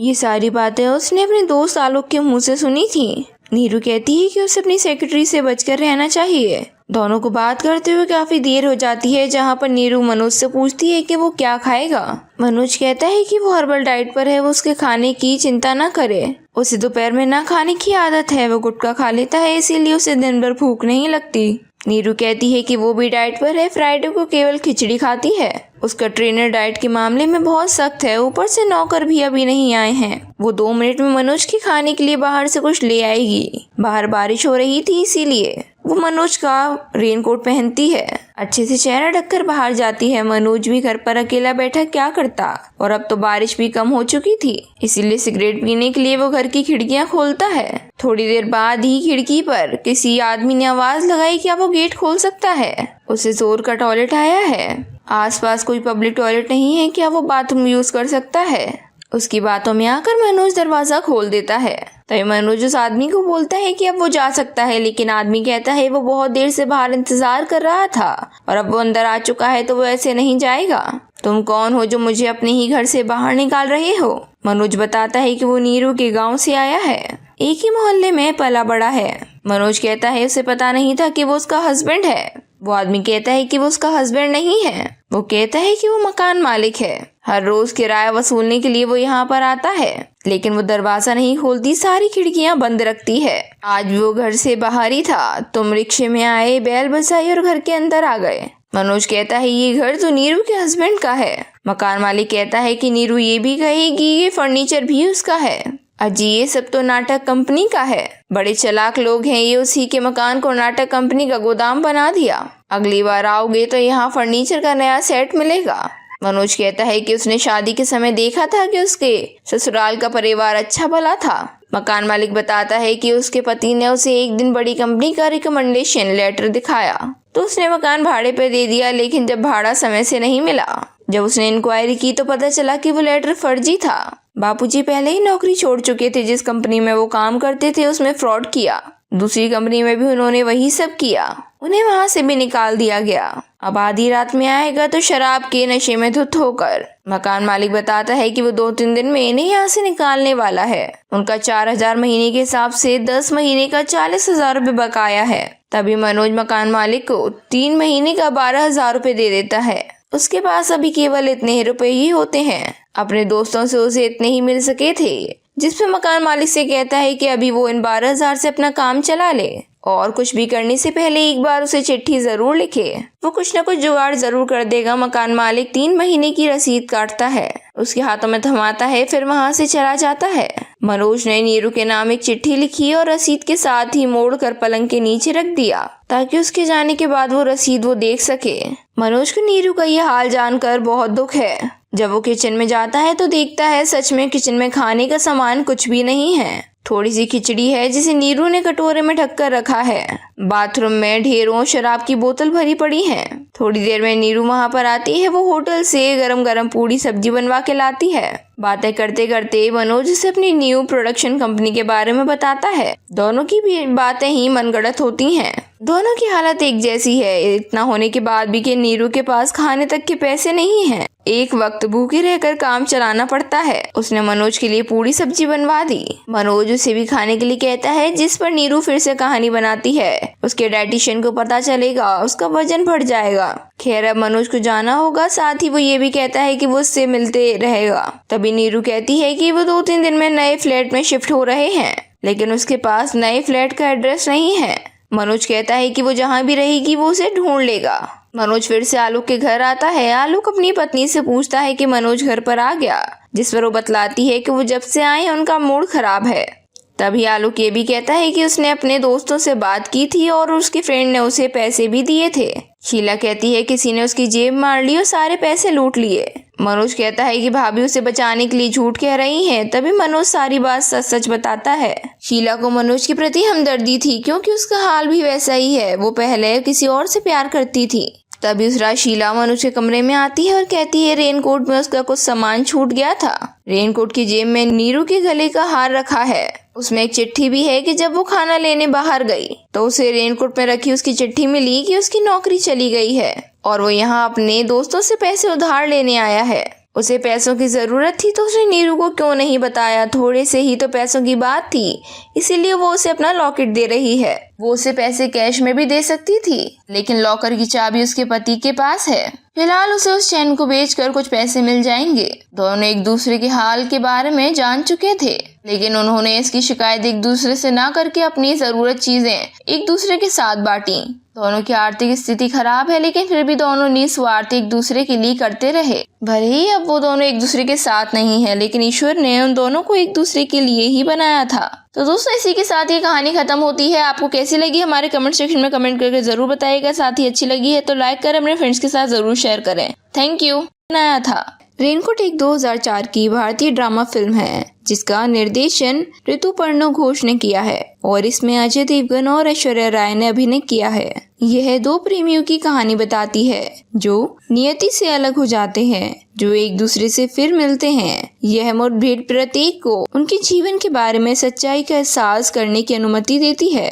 यह ओ हेनरी की लघु कहानी the gift of the Maggi का रूपांतरण है। फिल्म की शूटिंग 16 दिन में पूरी हो गई थी। फिल्म ने हिंदी में सर्वश्रेष्ठ फीचर फिल्म का राष्ट्रीय फिल्म पुरस्कार जीता और ऐश्वर्या राय को सर्वश्रेष्ठ अभिनेत्री के फिल्म फेयर पुरस्कार के लिए नामांकित भी किया गया था। इस मूवी के डायरेक्टर हैं ऋतुपर्णो घोष। ये मूवी लिखित है ऋतुपर्णो घोष और उषा गांगुली द्वारा। ये मूवी बेस्ड है प्राचीन घोष बाय मनोज बासु। इस मूवी के प्रोड्यूसर हैं Shri Venkatesh film. Hero heroine Ajay Devgan, Aishwarya Rai, Anu Kapoor. इस मूवी को छायांकन दिया है अवेक मुखोपाध्याय ने। ये मूवी एडिट की है अर्घ कमल मित्रा ने। इस मूवी को म्यूजिक दिया है देवज्योति मिश्रा ने। इस मूवी के डिस्ट्रीब्यूटर श्री वेंकटेश फिल्म्स। ये मूवी रिलीज हुई 24 दिसंबर 2004 को। चलने का समय 120 मिनट। देश भारत, जो कि हिंदी भाषा में ये रिलीज हुई। बजट था 50 मिलियन, लेकिन बॉक्स ऑफिस पर कमाई रही 48.76 मिलियन की। कलाकार के स्वरूप में अजय देवगन मनोज मन्नू के नाम से, ऐश्वर्या राय नीरजा नीरू की भूमिका में, सुरेखा सीकरी मन्नू की मां की भूमिका में, अनु कपूर मकान मालिक के रूप में, समीर धर्माधिकारी आलोक के रूप में, मौली गांगुली शीला, गुलजार कवि आवाज के रूप में। चलिए दोस्तों बिना किसी देरी की मूवी की शुरुआत करते हैं। रेनकोट एक इंडियन रोमांटिक ड्रामा है। ये कहानी दो प्रेमी जोड़े की है जो कि तकदीर के मारे हैं। उन्हें परिवार और बेरोजगारी की वजह से एक दूसरे से अलग होना पड़ा। अलग होने के बाद भी दोनों के लिए एक दूसरे के दिल में हमदर्दी है। उन दोनों के पास तो कुछ नहीं है, यहाँ तक कि जीने खाने में भी दिक्कत होती है, लेकिन एक दूसरे को मदद करने से खुद को रोक नहीं पाते। तभी हम देखते हैं मनोज एक मिडिल क्लास फैमिली से है, अपनी माँ के साथ भागलपुर बिहार में रहता है। वो एक जूट फैक्ट्री में काम करता था जो कि अब बंद हो गई है। वो बेरोजगार है, लेकिन गाँव में छोटा मोटा बिजनेस शुरू करना चाहता है। बिजनेस शुरू करने के लिए कम से कम 35,000 रुपए चाहिए। बात 2004 की है, इसीलिए 35,000 की कीमत भी काफी है। मनोज के दोस्त कलकत्ता में अच्छी खासी कंपनी में काम किया करते हैं। उसे उम्मीद है कि उसे अपने दोस्तों से कुछ मदद मिल जाएगी। उसका एक जिगरी दोस्त आलोक है जो कि उसी के गांव में रहता है। दोनों स्कूल में साथ में पढ़े थे, लेकिन आजकल कलकत्ता में एक कंपनी चलाता है, टीवी सीरियल भी प्रोड्यूस करता है। मनोज की मदद कोई और करे ना करे, लेकिन आलोक जरूर करेगा। लेकिन आलोक इतने पैसों की व्यवस्था नहीं कर सकता है, इसीलिए कलकत्ता आने के बाद मनोज आलोक अपने सभी दोस्तों से थोड़ी थोड़ी मदद मांगते हैं। आलोक ने सबको पहले ही फोन कर दिया है। उन्होंने एक कहानी भी लिखी है जिसमें सब कुछ है, कैसे जूट फैक्ट्री बंद हुई और उसकी वजह से उसे आर्थिक तंगी से गुजरना पड़ रहा है। बिजनेस शुरू करने के लिए वो दोस्तों की मदद की उम्मीद करता है। मनोज बहुत ही स्वाभिमानी लड़का है, उसे किसी और से पैसे मांगने में बहुत दिक्कत होती है। आलोक की पत्नी शीला भी बहुत अच्छी है, उसे कोई दिक्कत नहीं है कि आलोक अपने दोस्त को पैसे दे। वो आलोक को सजेशन देती है कि ना मनोज को भी अपनी प्रोडक्शन कंपनी में कोई ना कोई जॉब दे दो, लेकिन ऐसा नहीं हो सकता क्योंकि मनोज ऐसे कामों के लिए नहीं बना है। उसका व्यक्तित्व ऐसा नहीं है, उस सब के लिए चालू दिमाग चाहिए। आलोक ने ऑफिस जाने से पहले मनोज को सारे पते दे दिए जहाँ जहाँ उसे आज जाना है। आलोक आज उसे टाइम नहीं दे सकता है क्योंकि दूरदर्शन वालों से आज उसके स्लॉट की मीटिंग है, लेकिन बाकी दोस्तों के यहाँ वो ऑफिस से लौटते वक्त खुद पैसों की बात कर लेगा। तभी मनोज की जेब में एक और एड्रेस है। वो आलोक से उसके बारे में पूछता है कि ये पता कहाँ पर है। जब आलोक उस पते को देखता है तो बेहद ही गुस्सा हो जाता है। वो एड्रेस किसी और का नहीं बल्कि मनोज की एक्स गर्लफ्रेंड नीरू का होता है। 6 साल पहले उसने एक अमीर आदमी से शादी कर ली थी। भागलपुर से कलकत्ते के लिए निकलने से पहले मनोज की माँ ने भी वहां जाकर उसे हाथ फैलाने से मना किया था, लेकिन तब भी आलोक शर्त लगाता है कि अगर वो नीरू से मिलने गया तो कम से कम 15,000 रुपए लेकर आना। तभी आलोक वो पता बता देता है। तभी एक तेज बारिश हो रही थी, जहां पर निकलने से पहले आलोक की पत्नी ने उसे एक रेनकोट दिया और उसका फोन उसके हाथ में थमा दिया कि अगर किसी भी तरह की प्रॉब्लम हो सके तो वो इस फोन से बात कर ले। निकलने से पहले वो ये भी कहती है कि अगर वो अपनी एक्स गर्लफ्रेंड शीला से मिलने जा रहा है तो उसके लिए कुछ गिफ्ट भी लेकर जाए। लेकिन मनोज की जेब में एक पैसा नहीं है, उस पर्स में केवल कागज और गुटके भरे हैं। आज का दिन उसके लिए अच्छा था। अपने 3 दोस्तों से मिलने के बाद उसके पास करीब 12,000 रुपए जमा हो गए थे। सेकेंड हाफ में वो वापस नीरू के घर पर जाने की हिम्मत करता है। आजकल वो पहले वाले एड्रेस पर नहीं रहती है। बड़ी मुश्किल से उसने नीरू के नए पते का पता लगाया है। असल में मनोज को पैसों की कोई उम्मीद नहीं है, बस वो एक बार नीरू को देखना चाहता है। 6 साल से ऐसे ही टाइम बीत गया। वो कैसा है, क्या चल रहा है। बारिश में किसी तरह वो उस एड्रेस पर पहुंचता है। काफी देर बेल बजाने के बाद आखिरकार नीरू उस दरवाजे पर आती है। बताती है कि वो सो गई थी। कहीं ज्यादा देर तक मनोज बाहर खड़ा तो नहीं रहा। उस टाइम घर के नौकर भी घर में मौजूद नहीं रहती है। 2 नौकर हैं, लेकिन किसी काम के नहीं। मनोज नीरू के घर में बहुत सारे फर्नीचर देख लेता है, जिससे वो नीरू से सवाल करता है कि यहाँ इतना सब कुछ क्यों है। नीरू कहती है कि उसके पति कहते हैं सारे फर्नीचर एंटीक हैं, सारे फर्नीचर हटाए नहीं जा सकते। बड़ी बहू होने का यही नुकसान है, पुरानी चीजें भरी रह जाती हैं। मनोज देख सकता है कि घर की सारी खिड़कियां भी बंद हैं, इसलिए वो कहता है कि मुझे घुटन हो रही है। जहाँ पर नीरू कहती है कि अगर हमने खिड़कियां खोली तो बारिश का पानी घर में आ जाएगा। घर की लाइट भी जा चुकी है, लेकिन नीरू को जनरेटर भी चलाना नहीं आता है। पता नहीं नौकरों ने डीजल कहाँ रखा होगा। तभी मनोज उसके पति के बारे में पूछता है। नीरू कहती है कि वो जर्मनी गए हैं, उन्हें यहाँ जाना था, लेकिन उनके पास कॉल आया कि उन्हें वहीं से जापान के लिए निकलना पड़ेगा। अब उसे अकेले रहने की आदत हो गई है। मनोज नीरू से पूछता है कि वो भी अपने पति के साथ विदेश घूमने क्यों नहीं जाती। घर में रहकर उसका रंग उतरता जा रहा है। नीरू बताती है कि उसे अंग्रेजी भी नहीं आती है। अगर वो प्लेन के टॉयलेट में बंद हो गई तो वो किसी को बुला भी नहीं सकेगी। तभी घर का डोरबेल बजता है, जहाँ मनोज दरवाजा खोलने के लिए उठता है। नीरू उसका हाथ पकड़कर रोकती है कि आप यहीं पर बैठी रहिए, अगर बाहर कोई भी हुआ और उसने मुझे आपके साथ देखा तो सही नहीं होगा, और अगर इस बारे में उसके पति को पता चला तो वो शक करेगा। उन्हें नहीं पसंद कि मैं किसी और से बात करूं। तभी नीरू मनोज से पूछती है कि वो आजकल क्या कर रहा है। वो बड़े भाव से कहता है कि उसने एक प्रोडक्शन कंपनी शुरू की है। उसकी टीम लोकल टीवी सीरियल बनाती है। यहाँ कलकत्ता में आज उसकी दूरदर्शन में मीटिंग थी। तभी उसे आलोक की पत्नी शीला का फोन आता है। फोन पर बड़े ही कॉन्फिडेंस के साथ बात करता है, जहाँ शीला को भी अजीब लगता है कि कैसे मनोज का बर्ताव बदल गया। शीला ने उसे पूछने के लिए फोन किया था कि उसने अब तक कुछ खाया या फिर वो ऐसा ही है। तभी नीरू उससे पूछती है कि वो फोन भी रखता है। गांव में तो नेटवर्क नहीं आते होंगे, लेकिन तभी मनोज कहता है कि उसने ये फोन अपना सेक्रेटरी को दे दिया है। जब वो कलकत्ता आता है तो वो इसे ही यूज करता है। मनोज उसे ऐसे ही बड़ी बड़ी बातें बोलता है, जैसे गांव में उसने 6 मंजिल मकान बनवा लिया है। ऊपर के 2 फ्लोर में उसकी माँ और वो दोनों रहते हैं। घर में अटैच लैट्रिन बाथरूम है और एक नौकर माँ की सेवा करती है। उसकी माँ उसके लिए एक लड़की ढूंढ रही है, लेकिन उसे नहीं लगता कि उसकी शादी हो पाएगी। अगर दूरदर्शन में स्लॉट मिल गया तो उसे इस साल प्रोडक्शन का काम शुरू करना होगा।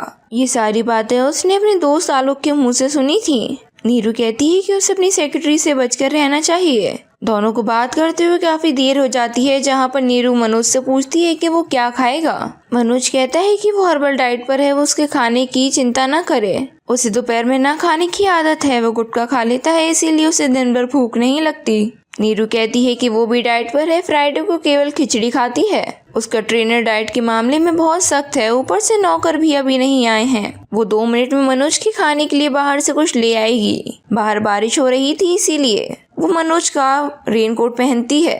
अच्छे से चेहरा ढककर बाहर जाती है। मनोज भी घर पर अकेला बैठा क्या करता, और अब तो बारिश भी कम हो चुकी थी, इसीलिए सिगरेट पीने के लिए वो घर की खिड़कियां खोलता है। थोड़ी देर बाद ही खिड़की पर किसी आदमी ने आवाज लगाई, क्या वो गेट खोल सकता है। उसे जोर का टॉयलेट आया है। आसपास कोई पब्लिक टॉयलेट नहीं है, क्या वो बाथरूम यूज कर सकता है। उसकी बातों में आकर मनोज दरवाजा खोल देता है। तभी मनोज उस आदमी को बोलता है कि अब वो जा सकता है, लेकिन आदमी कहता है वो बहुत देर से बाहर इंतजार कर रहा था और अब वो अंदर आ चुका है तो वो ऐसे नहीं जाएगा। तुम कौन हो जो मुझे अपने ही घर से बाहर निकाल रहे हो। मनोज बताता है कि वो नीरू के गाँव से आया है, एक ही मोहल्ले में पला बड़ा है। मनोज कहता है उसे पता नहीं था कि वो उसका हस्बैंड है। वो आदमी कहता है कि वो उसका हस्बैंड नहीं है। वो कहता है कि वो मकान मालिक है। हर रोज किराया वसूलने के लिए वो यहाँ पर आता है, लेकिन वो दरवाजा नहीं खोलती, सारी खिड़कियाँ बंद रखती है। आज वो घर से बाहर ही था, तुम रिक्शे में आए, बैल बजाई और घर के अंदर आ गए। मनोज कहता है ये घर तो नीरू के हस्बैंड का है। मकान मालिक कहता है कि नीरू ये भी कहेगी ये फर्नीचर भी उसका है। अजी ये सब तो नाटक कंपनी का है। बड़े चालाक लोग हैं, ये उसी के मकान को नाटक कंपनी का गोदाम बना दिया। अगली बार आओगे तो यहाँ फर्नीचर का नया सेट मिलेगा। मनोज कहता है कि उसने शादी के समय देखा था कि उसके ससुराल का परिवार अच्छा भला था।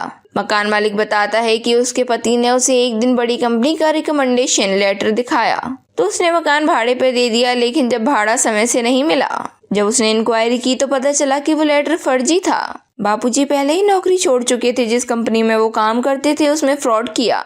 दूसरी कंपनी में भी उन्होंने वही सब किया, उन्हें वहां से भी निकाल दिया गया। अब आधी रात में आएगा तो शराब के नशे में धुत होकर। मकान मालिक बताता है कि वो 2-3 दिन में इन्हें यहाँ से निकालने वाला है। उनका 4,000 महीने के हिसाब से 10 महीने का 40,000 रुपये बकाया है। तभी मनोज मकान मालिक को 3 महीने का 12,000 रुपये दे देता है। उसके पास अभी केवल इतने ही रुपए ही होते हैं। अपने दोस्तों से उसे इतने ही मिल सके थे, जिसपे मकान मालिक से कहता है कि अभी वो इन 12,000 से अपना काम चला ले और कुछ भी करने से पहले एक बार उसे चिट्ठी जरूर लिखे। वो कुछ न कुछ जुगाड़ जरूर कर देगा। मकान मालिक 3 महीने की रसीद काटता है, उसके हाथों में थमाता है, फिर वहाँ से चला जाता है। मनोज ने नीरू के नाम एक चिट्ठी लिखी और रसीद के साथ ही मोड़कर पलंग के नीचे रख दिया, ताकि उसके जाने के बाद वो रसीद वो देख सके। मनोज को नीरू का ये हाल जानकर बहुत दुख है। जब वो किचन में जाता है तो देखता है सच में किचन में खाने का सामान कुछ भी नहीं है। थोड़ी सी खिचड़ी है जिसे नीरू ने कटोरे में ढक कर रखा है। बाथरूम में ढेरों शराब की बोतल भरी पड़ी है। थोड़ी देर में नीरू वहाँ पर आती है। वो होटल से गरम गरम पूड़ी सब्जी बनवा के लाती है। बातें करते करते मनोज उसे अपनी न्यू प्रोडक्शन कंपनी के बारे में बताता है। दोनों की भी बातें ही मनगढ़ंत होती हैं। दोनों की हालत एक जैसी है, इतना होने के बाद भी कि नीरू के पास खाने तक के पैसे नहीं हैं। एक वक्त भूखे रहकर काम चलाना पड़ता है। उसने मनोज के लिए पूरी सब्जी बनवा दी। मनोज उसे भी खाने के लिए कहता है, जिस पर नीरू फिर से कहानी बनाती है। उसके डाइटिशियन को पता चलेगा, उसका वजन बढ़ जाएगा। खैर अब मनोज को जाना होगा, साथ ही वो ये भी कहता है कि वो उससे मिलते रहेगा। तभी नीरू कहती है कि वो 2-3 दिन में नए फ्लैट में शिफ्ट हो रहे हैं, लेकिन उसके पास नए फ्लैट का एड्रेस नहीं है। मनोज कहता है कि वो जहाँ भी रहेगी वो उसे ढूंढ लेगा। मनोज फिर से आलोक के घर आता है। आलोक अपनी पत्नी से पूछता है कि मनोज घर पर आ गया, जिस पर वो बतलाती है कि वो जब से आए हैं उनका मूड खराब है। तभी आलोक ये भी कहता है कि उसने अपने दोस्तों से बात की थी और उसकी फ्रेंड ने उसे पैसे भी दिए थे। शीला कहती है किसी ने उसकी जेब मार ली और सारे पैसे लूट लिए। मनोज कहता है कि भाभी उसे बचाने के लिए झूठ कह रही हैं। तभी मनोज सारी बात सच सच बताता है। शीला को मनोज के प्रति हमदर्दी थी, क्योंकि उसका हाल भी वैसा ही है। वो पहले किसी और से प्यार करती थी। तभी उस रात शीला मनोज के कमरे में आती है और कहती है रेनकोट में उसका कुछ सामान छूट गया था। रेनकोट की जेब में नीरू के गले का हार रखा है। उसमें एक चिट्ठी भी है कि जब वो खाना लेने बाहर गई तो उसे रेनकोट में रखी उसकी चिट्ठी मिली कि उसकी नौकरी चली गई है और वो यहाँ अपने दोस्तों से पैसे उधार लेने आया है। उसे पैसों की जरूरत थी तो उसने नीरू को क्यों नहीं बताया। थोड़े से ही तो पैसों की बात थी, इसीलिए वो उसे अपना लॉकेट दे रही है। वो उसे पैसे कैश में भी दे सकती थी, लेकिन लॉकर की चाबी उसके पति के पास है। फिलहाल उसे उस चैन को बेचकर कुछ पैसे मिल जाएंगे। दोनों एक दूसरे के हाल के बारे में जान चुके थे, लेकिन उन्होंने इसकी शिकायत एक दूसरे से ना करके अपनी जरूरत चीजें एक दूसरे के साथ बांटी। दोनों की आर्थिक स्थिति खराब है, लेकिन फिर भी दोनों निस्वार्थ एक दूसरे के लिए करते रहे। भले ही अब वो दोनों एक दूसरे के साथ नहीं है, लेकिन ईश्वर ने उन दोनों को एक दूसरे के लिए ही बनाया था। तो दोस्तों इसी के साथ ये कहानी खत्म होती है। आपको कैसी लगी हमारे कमेंट सेक्शन में कमेंट करके जरूर बताइएगा। साथ ही अच्छी लगी है तो लाइक कर अपने फ्रेंड्स के साथ जरूर शेयर करें। Thank you. था रेनकोट एक 2004 की भारतीय ड्रामा फिल्म है, जिसका निर्देशन ऋतुपर्णो घोष ने किया है और इसमें अजय देवगन और ऐश्वर्या राय ने अभिनय किया है। यह दो प्रेमियों की कहानी बताती है जो नियति से अलग हो जाते हैं, जो एक दूसरे से फिर मिलते हैं। यह मुठभेड़ प्रत्येक को उनके जीवन के बारे में सच्चाई का एहसास करने की अनुमति देती है। यह ओ हेनरी की लघु कहानी the gift of the Maggi का रूपांतरण है। फिल्म की शूटिंग 16 दिन में पूरी हो गई थी। फिल्म ने हिंदी में सर्वश्रेष्ठ फीचर फिल्म का राष्ट्रीय फिल्म पुरस्कार जीता और ऐश्वर्या राय को सर्वश्रेष्ठ अभिनेत्री के फिल्म फेयर पुरस्कार के लिए नामांकित भी किया गया था। इस मूवी के डायरेक्टर हैं ऋतुपर्णो घोष। ये मूवी लिखित है ऋतुपर्णो घोष और उषा गांगुली द्वारा। ये मूवी बेस्ड है प्राथिंग घोष बाय मनोज बासु। इस मूवी के प्रोड्यूसर हैं Shri Venkatesh film. Hero heroine Ajay Devgan, Aishwarya Rai, Anu Kapoor. इस मूवी को छायांकन दिया है अवेक मुखोपाध्याय ने। ये मूवी एडिट की है अर्घ कमल मित्रा ने। इस मूवी को म्यूजिक दिया है देवज्योति मिश्रा ने। इस मूवी के डिस्ट्रीब्यूटर श्री वेंकटेश फिल्म्स। ये मूवी रिलीज हुई 24 दिसंबर 2004 को। चलने का समय 120 मिनट। देश भारत, जो कि हिंदी भाषा में ये रिलीज हुई। बजट था 50 मिलियन, लेकिन बॉक्स ऑफिस पर कमाई रही 48.76 मिलियन की।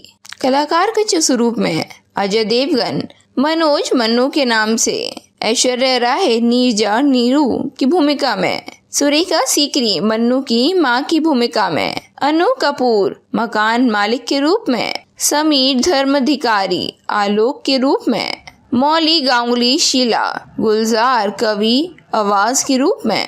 चलिए दोस्तों बिना किसी देरी की मूवी की शुरुआत करते हैं। रेनकोट एक इंडियन रोमांटिक ड्रामा है। ये कहानी दो प्रेमी जोड़े की है जो कि तकदीर के मारे हैं।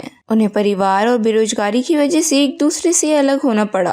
अलग होने के बाद भी दोनों के लिए एक दूसरे के दिल में हमदर्दी है। उन दोनों के पास तो कुछ नहीं है, यहाँ तक कि जीने खाने में भी दिक्कत होती है, लेकिन एक दूसरे को मदद करने से खुद को रोक नहीं पाते। तभी हम देखते हैं मनोज एक मिडिल क्लास फैमिली से है। अपनी माँ के साथ भागलपुर बिहार में रहता है। वो एक जूट फैक्ट्री में काम करता था जो कि अब बंद हो गई है। वो बेरोजगार है, लेकिन गाँव में छोटा मोटा बिजनेस शुरू करना चाहता है। बिजनेस शुरू करने के लिए कम से कम 35,000 रुपए चाहिए। बात 2004 की है, इसीलिए 35,000 की कीमत भी काफी है। मनोज के दोस्त कलकत्ता में अच्छी खासी कंपनी में काम किया करते हैं। उसे उम्मीद है कि उसे अपने दोस्तों से कुछ मदद मिल जाएगी। उसका एक जिगरी दोस्त आलोक है जो कि उसी के गांव में रहता है। दोनों स्कूल में साथ में पढ़े थे, लेकिन आजकल कलकत्ता में एक कंपनी चलाता है, टीवी सीरियल भी प्रोड्यूस करता है। मनोज की मदद कोई और करे ना करे, लेकिन आलोक जरूर करेगा।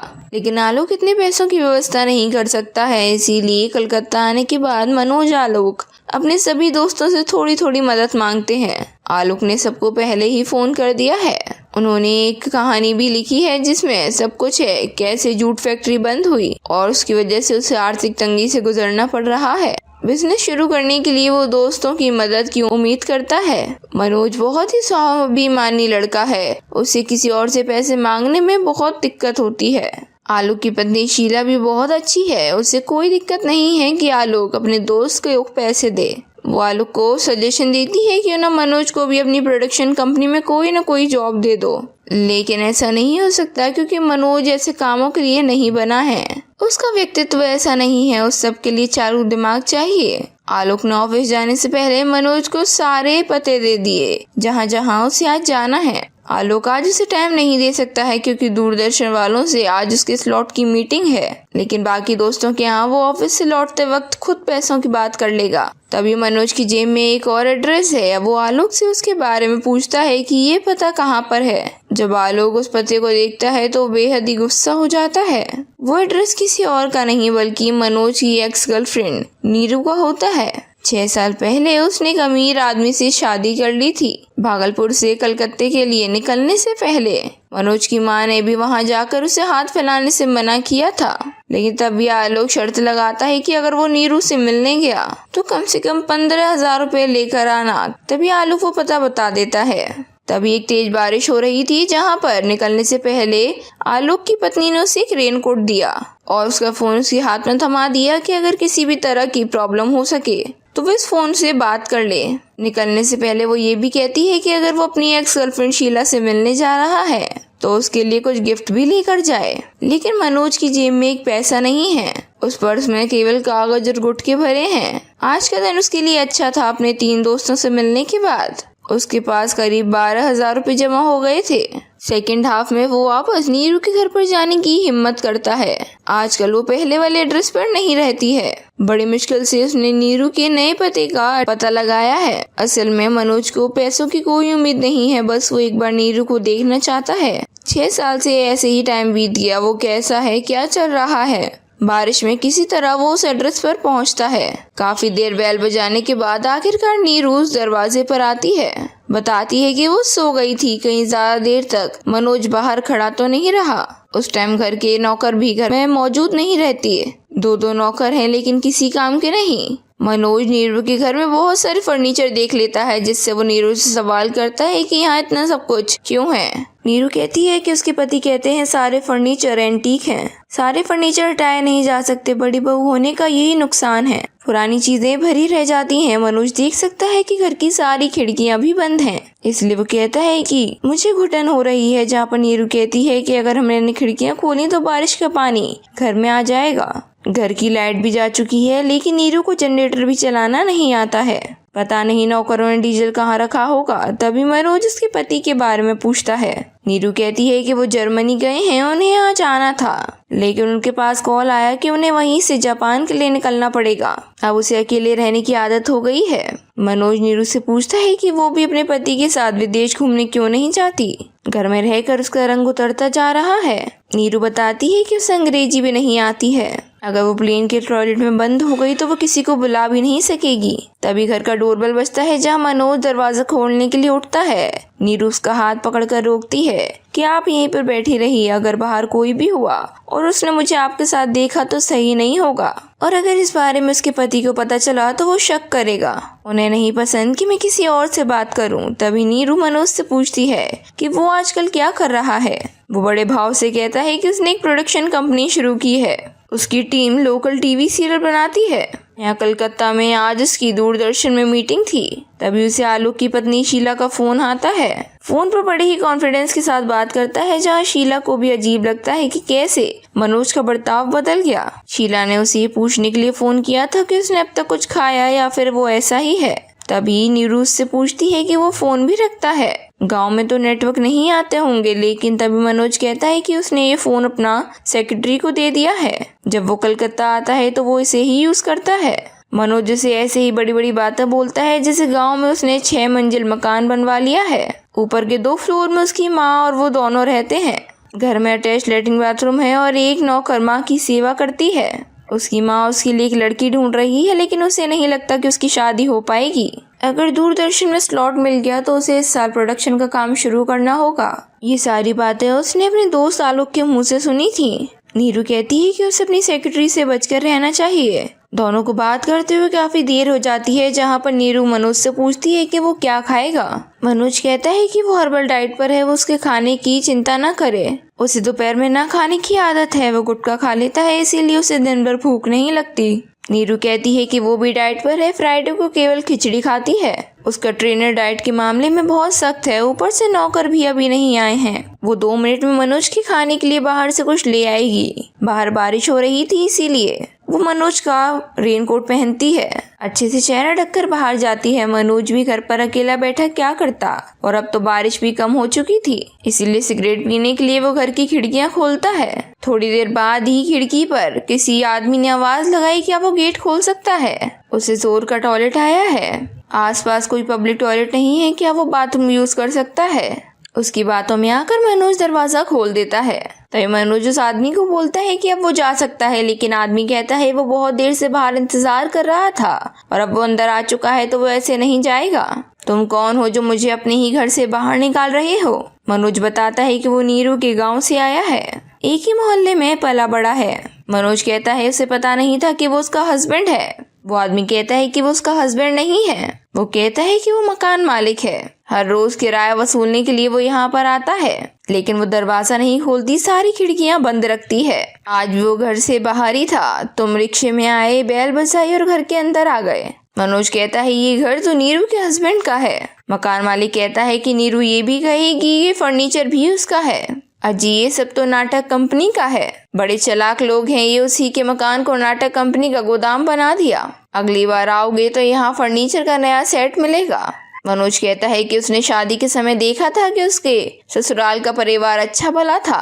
मकान मालिक बताता है कि उसके पति ने उसे एक दिन बड़ी कंपनी का रिकमेंडेशन लेटर दिखाया तो उसने मकान भाड़े पर दे दिया, लेकिन जब भाड़ा समय से नहीं मिला, जब उसने इंक्वायरी की तो पता चला कि वो लेटर फर्जी था। बापूजी पहले ही नौकरी छोड़ चुके थे। जिस कंपनी में वो काम करते थे उसमें फ्रॉड किया। दूसरी कंपनी में भी उन्होंने वही सब किया। उन्हें वहां से भी निकाल दिया गया। अब आधी रात में आएगा तो शराब के नशे में धुत होकर। मकान मालिक बताता है कि वो 2-3 दिन में इन्हें यहाँ से निकालने वाला है। उनका 4,000 महीने के हिसाब से 10 महीने का 40,000 रुपये बकाया है। तभी मनोज मकान मालिक को 3 महीने का 12,000 रुपये दे देता है।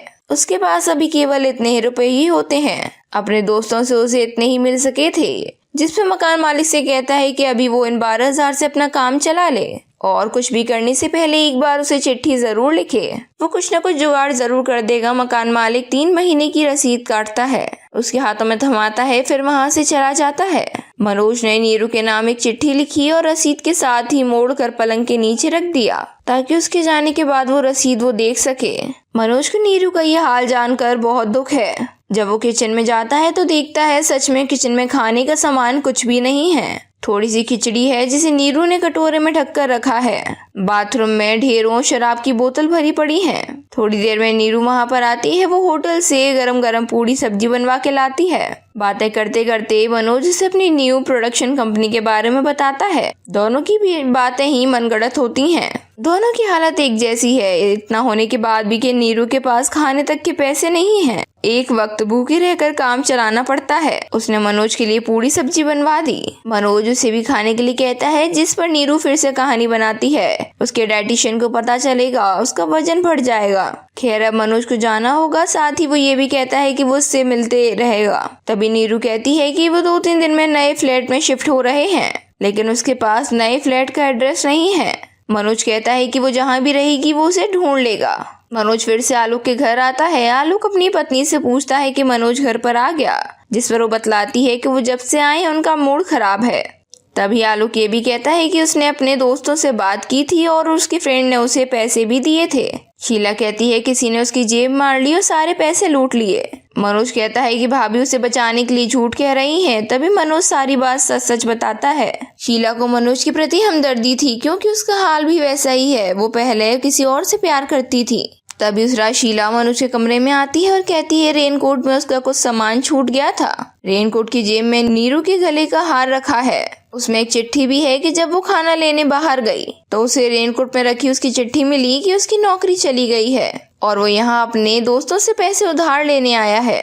उसे पैसों की जरूरत थी तो उसने नीरू को क्यों नहीं बताया, थोड़े से ही तो पैसों की बात थी, इसीलिए वो उसे अपना लॉकेट दे रही है। वो उसे पैसे कैश में भी दे सकती थी लेकिन लॉकर की चाबी उसके पति के पास है। फिलहाल उसे उस चैन को बेचकर कुछ पैसे मिल जाएंगे।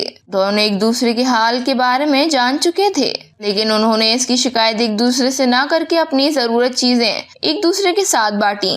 दोनों की आर्थिक स्थिति खराब है लेकिन फिर भी दोनों निस्वार्थ एक दूसरे के लिए करते रहे। भले ही अब वो दोनों एक दूसरे के साथ नहीं है लेकिन ईश्वर ने उन दोनों को एक दूसरे के लिए ही बनाया था। तो दोस्तों इसी के साथ ये कहानी खत्म होती है। आपको कैसी लगी हमारे कमेंट सेक्शन में कमेंट करके जरूर बताइएगा। साथ ही अच्छी लगी है तो लाइक कर अपने फ्रेंड्स के साथ जरूर शेयर करें। Thank you. बनाया था। रेनकोट एक 2004 की भारतीय ड्रामा फिल्म है जिसका निर्देशन ऋतुपर्णो घोष ने किया है और इसमें अजय देवगन और ऐश्वर्या राय ने अभिनय किया है। यह दो प्रेमियों की कहानी बताती है जो नियति से अलग हो जाते हैं, जो एक दूसरे से फिर मिलते हैं। यह मुठभेड़ प्रत्येक को उनके जीवन के बारे में सच्चाई का एहसास करने की अनुमति देती है। यह ओ हेनरी की लघु कहानी the gift of the Maggi का रूपांतरण है। फिल्म की शूटिंग 16 दिन में पूरी हो गई थी। फिल्म ने हिंदी में सर्वश्रेष्ठ फीचर फिल्म का राष्ट्रीय फिल्म पुरस्कार जीता और ऐश्वर्या राय को सर्वश्रेष्ठ अभिनेत्री के फिल्म फेयर पुरस्कार के लिए नामांकित भी किया गया था। इस मूवी के डायरेक्टर हैं ऋतुपर्णो घोष। ये मूवी लिखित है ऋतुपर्णो घोष और उषा गांगुली द्वारा। ये मूवी बेस्ड है प्राथिन घोष बाय मनोज बासु। इस मूवी के प्रोड्यूसर हैं Shri Venkatesh film. Hero heroine Ajay Devgan, Aishwarya Rai, Anu Kapoor. इस मूवी को छायांकन दिया है अवेक मुखोपाध्याय ने। ये मूवी एडिट की है अर्घ कमल मित्रा ने। इस मूवी को म्यूजिक दिया है देवज्योति मिश्रा ने। इस मूवी के डिस्ट्रीब्यूटर श्री वेंकटेश फिल्म्स। ये मूवी रिलीज हुई 24 दिसंबर 2004 को। चलने का समय 120 मिनट। देश भारत जो कि हिंदी भाषा में ये रिलीज हुई। बजट था 50 मिलियन लेकिन बॉक्स ऑफिस पर कमाई रही 48.76 मिलियन की। कलाकार के स्वरूप में अजय देवगन मनोज मन्नू के नाम से, ऐश्वर्या राय नीरजा नीरू की भूमिका में, सुरेखा सीकरी मन्नू की मां की भूमिका में, अनु कपूर मकान मालिक के रूप में, समीर धर्माधिकारी आलोक के रूप में, मौली गांगुली शीला, गुलजार कवि आवाज के रूप में। चलिए दोस्तों बिना किसी देरी की मूवी की शुरुआत करते हैं। रेनकोट एक इंडियन रोमांटिक ड्रामा है। ये कहानी दो प्रेमी जोड़े की है जो कि तकदीर के मारे हैं। उन्हें परिवार और बेरोजगारी की वजह से एक दूसरे से अलग होना पड़ा। अलग होने के बाद भी दोनों के लिए एक दूसरे के दिल में हमदर्दी है। उन दोनों के पास तो कुछ नहीं है, यहाँ तक कि जीने खाने में भी दिक्कत होती है, लेकिन एक दूसरे को मदद करने से खुद को रोक नहीं पाते। तभी हम देखते हैं मनोज एक मिडिल क्लास फैमिली से है। अपनी माँ के साथ भागलपुर बिहार में रहता है। वो एक जूट फैक्ट्री में काम करता था जो कि अब बंद हो गई है। वो बेरोजगार है लेकिन गांव में छोटा मोटा बिजनेस शुरू करना चाहता है। बिजनेस शुरू करने के लिए कम से कम 35,000 रुपए चाहिए।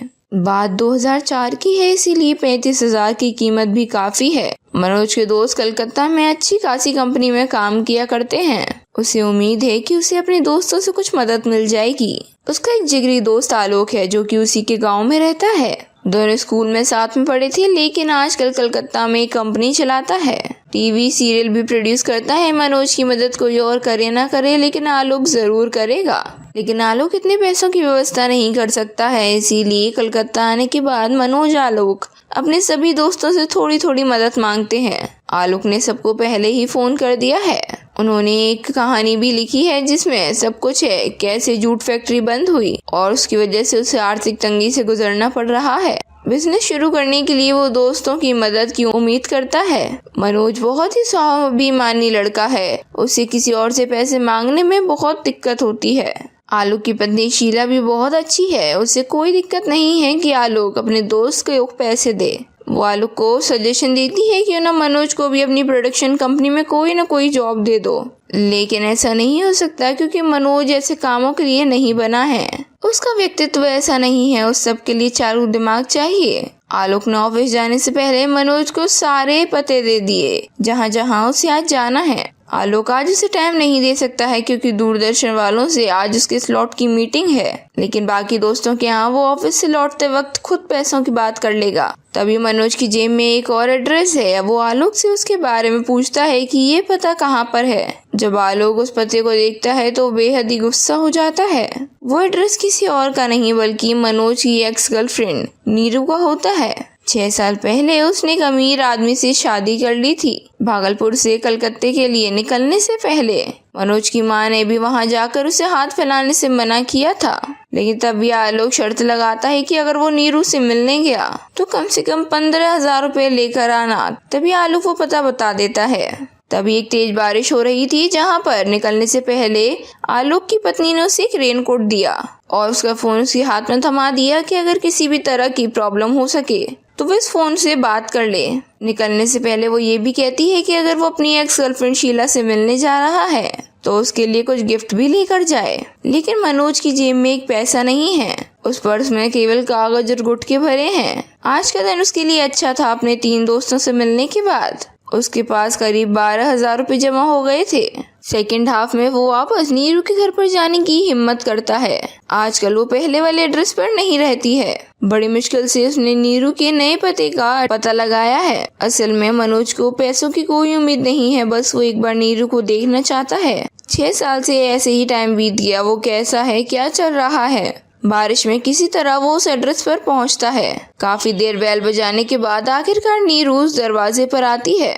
बताती है कि वो सो गई थी। कहीं ज्यादा देर तक मनोज बाहर खड़ा तो नहीं रहा। उस टाइम घर के नौकर भी घर में मौजूद नहीं रहती है। 2 नौकर हैं लेकिन किसी काम के नहीं। मनोज नीरू के घर में बहुत सारे फर्नीचर देख लेता है, जिससे वो नीरू से सवाल करता है कि यहाँ इतना सब कुछ क्यों है। नीरू कहती है कि उसके पति कहते हैं सारे फर्नीचर एंटीक हैं, सारे फर्नीचर हटाए नहीं जा सकते। बड़ी बहू होने का यही नुकसान है, पुरानी चीजें भरी रह जाती हैं। मनोज देख सकता है कि घर की सारी खिड़कियां भी बंद हैं, इसलिए वो कहता है कि मुझे घुटन हो रही है। जहाँ पर नीरू कहती है कि अगर हमने खिड़कियां खोली तो बारिश का पानी घर में आ जाएगा। घर की लाइट भी जा चुकी है, लेकिन नीरू को जनरेटर भी चलाना नहीं आता है। पता नहीं नौकरों ने डीजल कहाँ रखा होगा। तभी मनोज उसके पति के बारे में पूछता है। नीरू कहती है कि वो जर्मनी गए हैं, उन्हें आज आना था, लेकिन उनके पास कॉल आया कि उन्हें वहीं से जापान के लिए निकलना पड़ेगा। अब उसे अकेले रहने की आदत हो गई है। मनोज नीरू से पूछता है कि वो भी अपने पति के साथ विदेश घूमने क्यों नहीं जाती। घर में रहकर उसका रंग उतरता जा रहा है। नीरू बताती है कि उसे अंग्रेजी भी नहीं आती है। अगर वो प्लेन के टॉयलेट में बंद हो गई तो वो किसी को बुला भी नहीं सकेगी। तभी घर का डोरबेल बजता है, जहाँ मनोज दरवाजा खोलने के लिए उठता है। नीरू उसका हाथ पकड़कर रोकती है कि आप यहीं पर बैठी रहिए, अगर बाहर कोई भी हुआ और उसने मुझे आपके साथ देखा तो सही नहीं होगा, और अगर इस बारे में उसके पति को पता चला तो वो शक करेगा। उन्हें नहीं पसंद कि मैं किसी और से बात करूं। तभी नीरू मनोज से पूछती है कि वो आजकल क्या कर रहा है। वो बड़े भाव से कहता है कि उसने एक प्रोडक्शन कंपनी शुरू की है। उसकी टीम लोकल टीवी सीरियल बनाती है। यहाँ कलकत्ता में आज उसकी दूरदर्शन में मीटिंग थी। तभी उसे आलोक की पत्नी शीला का फोन आता है। फोन पर बड़े ही कॉन्फिडेंस के साथ बात करता है, जहाँ शीला को भी अजीब लगता है कि कैसे मनोज का बर्ताव बदल गया। शीला ने उसे ये पूछने के लिए फोन किया था कि उसने अब तक कुछ खाया या फिर वो ऐसा ही है।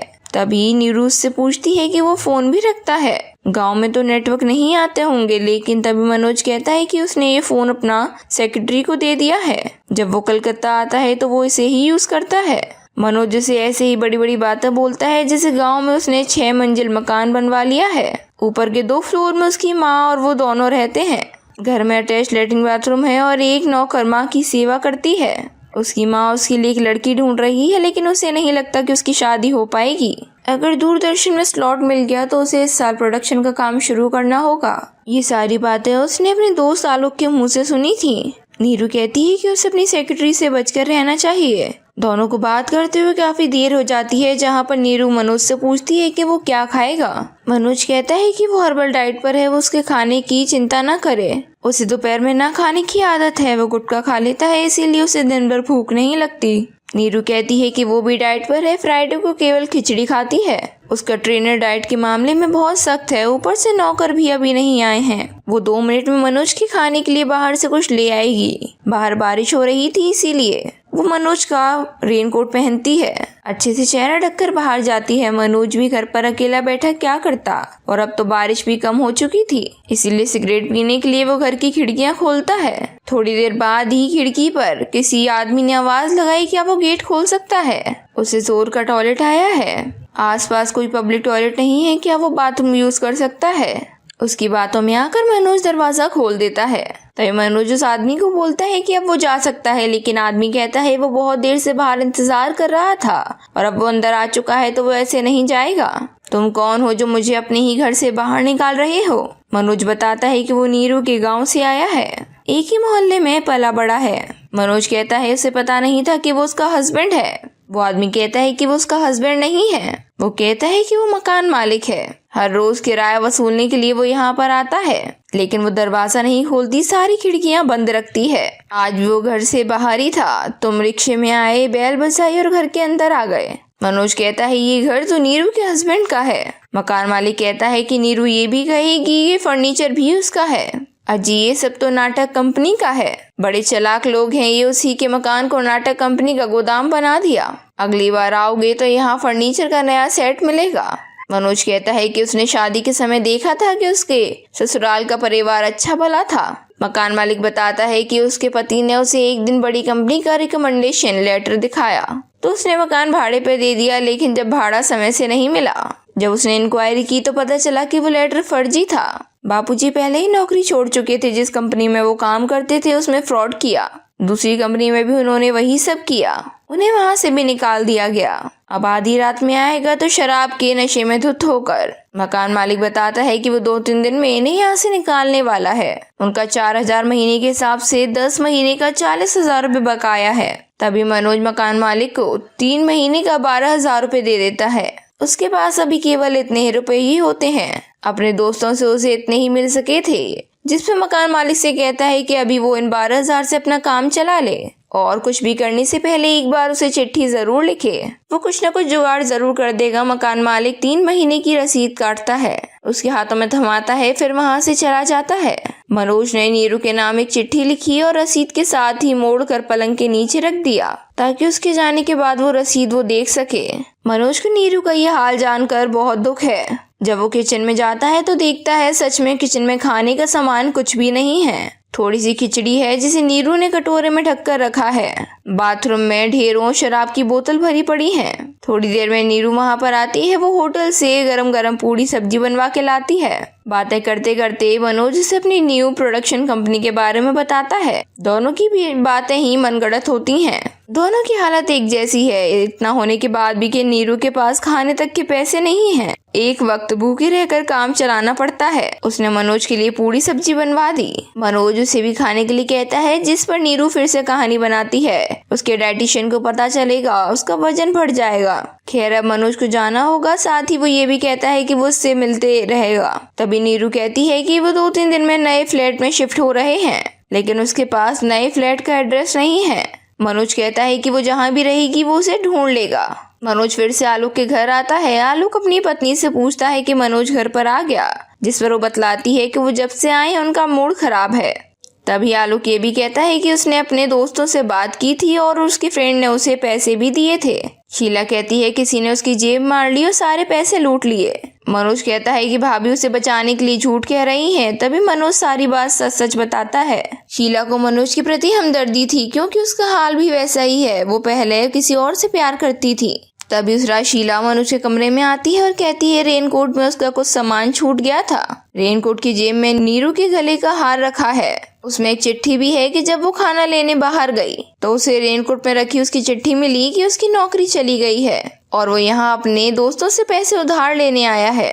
उसे पैसों की जरूरत थी तो उसने नीरू को क्यों नहीं बताया। थोड़े से ही तो पैसों की बात थी, इसीलिए वो उसे अपना लॉकेट दे रही है। वो उसे पैसे कैश में भी दे सकती थी, लेकिन लॉकर की चाबी उसके पति के पास है। फिलहाल उसे उस चैन को बेचकर कुछ पैसे मिल जाएंगे। दोनों एक दूसरे के हाल के बारे में जान चुके थे, लेकिन उन्होंने इसकी शिकायत एक दूसरे से ना करके अपनी जरूरत चीजें एक दूसरे के साथ बांटी।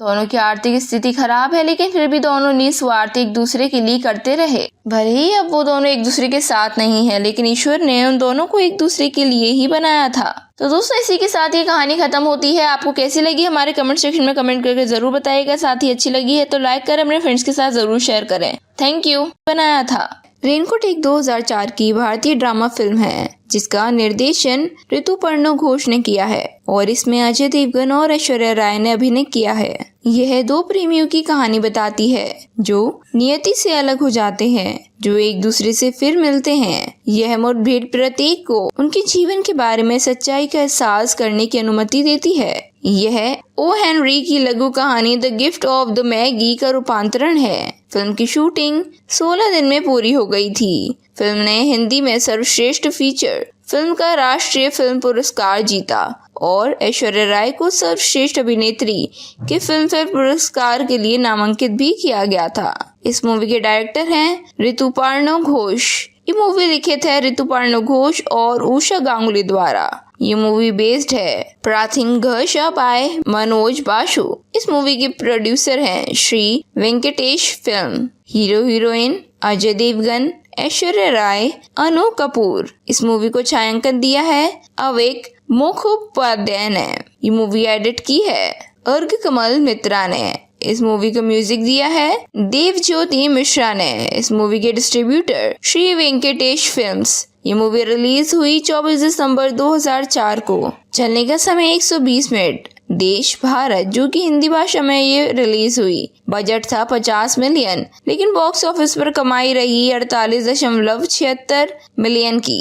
कलाकार के स्वरूप में अजय देवगन मनोज मन्नू के नाम से, ऐश्वर्या राय नीरजा नीरू की भूमिका में, सुरेखा सीकरी मन्नू की मां की भूमिका में, अनु कपूर मकान मालिक के रूप में, समीर धर्माधिकारी आलोक के रूप में, मौली गांगुली शीला, गुलजार कवि आवाज के रूप में।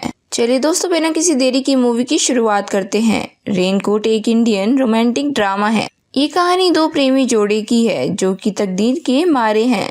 उन्हें परिवार और बेरोजगारी की वजह से एक दूसरे से अलग होना पड़ा। अलग होने के बाद भी दोनों के लिए एक दूसरे के दिल में हमदर्दी है। उन दोनों के पास तो कुछ नहीं है, यहाँ तक कि जीने खाने में भी दिक्कत होती है, लेकिन एक दूसरे को मदद करने से खुद को रोक नहीं पाते। तभी हम देखते हैं मनोज एक मिडिल क्लास फैमिली से है। अपनी माँ के साथ भागलपुर बिहार में रहता है। वो एक जूट फैक्ट्री में काम करता था जो कि अब बंद हो गई है। वो बेरोजगार है, लेकिन गाँव में छोटा मोटा बिजनेस शुरू करना चाहता है। बिजनेस शुरू करने के लिए कम से कम 35,000 रुपए चाहिए। बात 2004 की है, इसीलिए 35,000 की कीमत भी काफी है। मनोज के दोस्त कलकत्ता में अच्छी खासी कंपनी में काम किया करते हैं। उसे उम्मीद है कि उसे अपने दोस्तों से कुछ मदद मिल जाएगी। उसका एक जिगरी दोस्त आलोक है जो कि उसी के गांव में रहता है। दोनों स्कूल में साथ में पढ़े थे, लेकिन आजकल कलकत्ता में एक कंपनी चलाता है। टीवी सीरियल भी प्रोड्यूस करता है। मनोज की मदद कोई और करे ना करे, लेकिन आलोक जरूर करेगा। लेकिन आलोक इतने पैसों की व्यवस्था नहीं कर सकता है, इसीलिए कलकत्ता आने के बाद मनोज आलोक अपने सभी दोस्तों से थोड़ी थोड़ी मदद मांगते हैं। आलोक ने सबको पहले ही फोन कर दिया है। उन्होंने एक कहानी भी लिखी है जिसमें सब कुछ है, कैसे जूट फैक्ट्री बंद हुई और उसकी वजह से उसे आर्थिक तंगी से गुजरना पड़ रहा है। बिजनेस शुरू करने के लिए वो दोस्तों की मदद की उम्मीद करता है। मनोज बहुत ही स्वाभिमानी लड़का है। उसे किसी और से पैसे मांगने में बहुत दिक्कत होती है। आलोक की पत्नी शीला भी बहुत अच्छी है। उसे कोई दिक्कत नहीं है कि आलोक अपने दोस्त को पैसे दे। वो आलोक को सजेशन देती है कि ना मनोज को भी अपनी प्रोडक्शन कंपनी में कोई ना कोई जॉब दे दो, लेकिन ऐसा नहीं हो सकता क्योंकि मनोज ऐसे कामों के लिए नहीं बना है। उसका व्यक्तित्व ऐसा नहीं है। उस सब के लिए चालू दिमाग चाहिए। आलोक ने ऑफिस जाने से पहले मनोज को सारे पते दे दिए जहाँ जहाँ उसे आज जाना है। आलोक आज उसे टाइम नहीं दे सकता है क्योंकि दूरदर्शन वालों से आज उसके स्लॉट की मीटिंग है, लेकिन बाकी दोस्तों के यहाँ वो ऑफिस से लौटते वक्त खुद पैसों की बात कर लेगा। तभी मनोज की जेब में एक और एड्रेस है। वो आलोक से उसके बारे में पूछता है कि ये पता कहाँ पर है। जब आलोक उस पते को देखता है तो बेहद ही गुस्सा हो जाता है। वो एड्रेस किसी और का नहीं बल्कि मनोज की एक्स गर्लफ्रेंड नीरू का होता है। 6 साल पहले उसने एक अमीर आदमी से शादी कर ली थी। भागलपुर से कलकत्ते के लिए निकलने से पहले मनोज की मां ने भी वहां जाकर उसे हाथ फैलाने से मना किया था, लेकिन तब भी आलोक शर्त लगाता है कि अगर वो नीरू से मिलने गया तो कम से कम 15,000 रुपए लेकर आना। तभी आलोक वो पता बता देता है। तभी एक तेज बारिश हो रही थी जहां पर निकलने से पहले आलोक की पत्नी ने उसे एक रेनकोट दिया और उसका फोन उसके हाथ में थमा दिया कि अगर किसी भी तरह की प्रॉब्लम हो सके तो वो इस फोन से बात कर ले। निकलने से पहले वो ये भी कहती है कि अगर वो अपनी एक्स गर्लफ्रेंड शीला से मिलने जा रहा है तो उसके लिए कुछ गिफ्ट भी लेकर जाए। लेकिन मनोज की जेब में एक पैसा नहीं है। उस पर्स में केवल कागज और गुटके भरे हैं। आज का दिन उसके लिए अच्छा था। अपने 3 दोस्तों से मिलने के बाद उसके पास करीब 12,000 रुपए जमा हो गए थे। सेकेंड हाफ में वो वापस नीरू के घर पर जाने की हिम्मत करता है।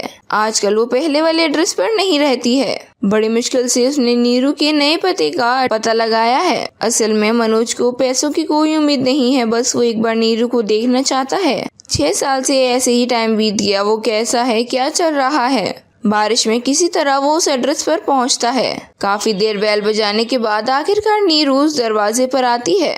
बताती है कि वो सो गई थी। कहीं ज्यादा देर तक मनोज बाहर खड़ा तो नहीं रहा। उस टाइम घर के नौकर भी घर में मौजूद नहीं रहती है। 2 नौकर हैं लेकिन किसी काम के नहीं। मनोज नीरू के घर में बहुत सारे फर्नीचर देख लेता है, जिससे वो नीरू से सवाल करता है कि यहाँ इतना सब कुछ क्यों है। नीरू कहती है कि उसके पति कहते हैं सारे फर्नीचर एंटीक हैं, सारे फर्नीचर हटाए नहीं जा सकते। बड़ी बहू होने का यही नुकसान है, पुरानी चीजें भरी रह जाती हैं। मनोज देख सकता है कि घर की सारी खिड़कियां भी बंद हैं, इसलिए वो कहता है कि मुझे घुटन हो रही है। जहाँ पर नीरू कहती है कि अगर हमने खिड़कियां खोली तो बारिश का पानी घर में आ जाएगा। घर की लाइट भी जा चुकी है, लेकिन नीरू को जनरेटर भी चलाना नहीं आता है। पता नहीं नौकरों ने डीजल कहाँ रखा होगा। तभी मनोज उसके पति के बारे में पूछता है। नीरू कहती है कि वो जर्मनी गए हैं, उन्हें यहाँ जाना था, लेकिन उनके पास कॉल आया कि उन्हें वहीं से जापान के लिए निकलना पड़ेगा। अब उसे अकेले रहने की आदत हो गई है। मनोज नीरू से पूछता है कि वो भी अपने पति के साथ विदेश घूमने क्यों नहीं चाहती। घर में रहकर उसका रंग उतरता जा रहा है। नीरू बताती है कि उसे अंग्रेजी भी नहीं आती है। अगर वो प्लेन के टॉयलेट में बंद हो गई तो वो किसी को बुला भी नहीं सकेगी। तभी घर का डोरबेल बजता है, जहाँ मनोज दरवाजा खोलने के लिए उठता है। नीरू उसका हाथ पकड़कर रोकती है कि आप यहीं पर बैठी रहिए, अगर बाहर कोई भी हुआ और उसने मुझे आपके साथ देखा तो सही नहीं होगा, और अगर इस बारे में उसके पति को पता चला तो वो शक करेगा। उन्हें नहीं पसंद कि मैं किसी और से बात करूं। तभी नीरू मनोज से पूछती है कि वो आजकल क्या कर रहा है। वो बड़े भाव से कहता है कि उसने एक प्रोडक्शन कंपनी शुरू की है। उसकी टीम लोकल टीवी सीरियल बनाती है। यहाँ कलकत्ता में आज उसकी दूरदर्शन में मीटिंग थी। तभी उसे आलोक की पत्नी शीला का फोन आता है। फोन पर बड़े ही कॉन्फिडेंस के साथ बात करता है, जहाँ शीला को भी अजीब लगता है कि कैसे मनोज का बर्ताव बदल गया। शीला ने उसे पूछने के लिए फोन किया था कि उसने अब तक कुछ खाया या फिर वो ऐसा ही है। तभी नीरू उससे पूछती है कि वो फोन भी रखता है। गांव में तो नेटवर्क नहीं आते होंगे, लेकिन तभी मनोज कहता है कि उसने ये फोन अपना सेक्रेटरी को दे दिया है। जब वो कलकत्ता आता है तो वो इसे ही यूज करता है। मनोज उसे ऐसे ही बड़ी बड़ी बातें बोलता है, जैसे गांव में उसने 6 मंजिल मकान बनवा लिया है। ऊपर के 2 फ्लोर में उसकी माँ और वो दोनों रहते हैं। घर में अटैच लैट्रिन बाथरूम है और एक नौकर माँ की सेवा करती है। उसकी माँ उसके लिए एक लड़की ढूंढ रही है, लेकिन उसे नहीं लगता कि उसकी शादी हो पाएगी। अगर दूरदर्शन में स्लॉट मिल गया तो उसे इस साल प्रोडक्शन का काम शुरू करना होगा। ये सारी बातें उसने अपने दोस्त आलोक के मुंह से सुनी थी। नीरू कहती है कि उसे अपनी सेक्रेटरी से बचकर रहना चाहिए। दोनों को बात करते हुए काफी देर हो जाती है, जहाँ पर नीरू मनोज से पूछती है कि वो क्या खाएगा। मनोज कहता है कि वो हर्बल डाइट पर है, वो उसके खाने की चिंता न करे। उसे दोपहर में ना खाने की आदत है, वो गुटखा खा लेता है, इसीलिए उसे दिन भर भूख नहीं लगती। नीरू कहती है कि वो भी डाइट पर है, फ्राइडे को केवल खिचड़ी खाती है। उसका ट्रेनर डाइट के मामले में बहुत सख्त है, ऊपर से नौकर भी अभी नहीं आए हैं। वो 2 मिनट में मनोज के खाने के लिए बाहर से कुछ ले आएगी। बाहर बारिश हो रही थी, इसीलिए वो मनोज का रेनकोट पहनती है, अच्छे से चेहरा ढककर बाहर जाती है। मनोज भी घर पर अकेला बैठा क्या करता, और अब तो बारिश भी कम हो चुकी थी, इसीलिए सिगरेट पीने के लिए वो घर की खिड़कियां खोलता है। थोड़ी देर बाद ही खिड़की पर किसी आदमी ने आवाज लगाई, क्या वो गेट खोल सकता है? उसे जोर का टॉयलेट आया है, आसपास कोई पब्लिक टॉयलेट नहीं है, क्या वो बाथरूम यूज कर सकता है? उसकी बातों में आकर मनोज दरवाजा खोल देता है। तभी मनोज उस आदमी को बोलता है कि अब वो जा सकता है, लेकिन आदमी कहता है वो बहुत देर से बाहर इंतजार कर रहा था और अब वो अंदर आ चुका है तो वो ऐसे नहीं जाएगा। तुम कौन हो जो मुझे अपने ही घर से बाहर निकाल रहे हो? मनोज बताता है कि वो नीरू के गाँव से आया है, एक ही मोहल्ले में पला बड़ा है। मनोज कहता है उसे पता नहीं था कि वो उसका हस्बैंड है। वो आदमी कहता है कि वो उसका हस्बैंड नहीं है, वो कहता है कि वो मकान मालिक है। हर रोज किराया वसूलने के लिए वो यहाँ पर आता है, लेकिन वो दरवाजा नहीं खोलती, सारी खिड़कियाँ बंद रखती है। आज वो घर से बाहर ही था, तुम रिक्शे में आए, बैल बजाई और घर के अंदर आ गए। मनोज कहता है ये घर तो नीरू के हस्बैंड का है। मकान मालिक कहता है कि नीरू ये भी कहेगी ये फर्नीचर भी उसका है। अजी ये सब तो नाटक कंपनी का है, बड़े चालाक लोग हैं ये, उसी के मकान को नाटक कंपनी का गोदाम बना दिया। अगली बार आओगे तो यहाँ फर्नीचर का नया सेट मिलेगा। मनोज कहता है कि उसने शादी के समय देखा था कि उसके ससुराल का परिवार अच्छा भला था। मकान मालिक बताता है कि उसके पति ने उसे एक दिन बड़ी कंपनी का रिकमेंडेशन लेटर दिखाया तो उसने मकान भाड़े पर दे दिया, लेकिन जब भाड़ा समय से नहीं मिला, जब उसने इंक्वायरी की तो पता चला कि वो लेटर फर्जी था। बापूजी पहले ही नौकरी छोड़ चुके थे, जिस कंपनी में वो काम करते थे उसमें फ्रॉड किया, दूसरी कंपनी में भी उन्होंने वही सब किया, उन्हें वहां से भी निकाल दिया गया। अब आधी रात में आएगा तो शराब के नशे में धुत होकर। मकान मालिक बताता है कि वो 2-3 दिन में इन्हें यहाँ से निकालने वाला है। उनका 4,000 महीने के हिसाब से 10 महीने का 40,000 रुपये बकाया है। तभी मनोज मकान मालिक को 3 महीने का 12,000 रुपये दे देता है। उसके पास अभी केवल इतने ही रुपए ही होते हैं। अपने दोस्तों से उसे इतने ही मिल सके थे, जिसपे मकान मालिक से कहता है कि अभी वो इन 12,000 से अपना काम चला ले और कुछ भी करने से पहले एक बार उसे चिट्ठी जरूर लिखे, वो कुछ न कुछ जुगाड़ जरूर कर देगा। मकान मालिक 3 महीने की रसीद काटता है, उसके हाथों में थमाता है, फिर वहाँ से चला जाता है। मनोज ने नीरू के नाम एक चिट्ठी लिखी और रसीद के साथ ही मोड़कर पलंग के नीचे रख दिया ताकि उसके जाने के बाद वो रसीद वो देख सके। मनोज को नीरू का ये हाल जानकर बहुत दुख है। जब वो किचन में जाता है तो देखता है सच में किचन में खाने का सामान कुछ भी नहीं है, थोड़ी सी खिचड़ी है जिसे नीरू ने कटोरे में ढक कर रखा है। बाथरूम में ढेरों शराब की बोतल भरी पड़ी है।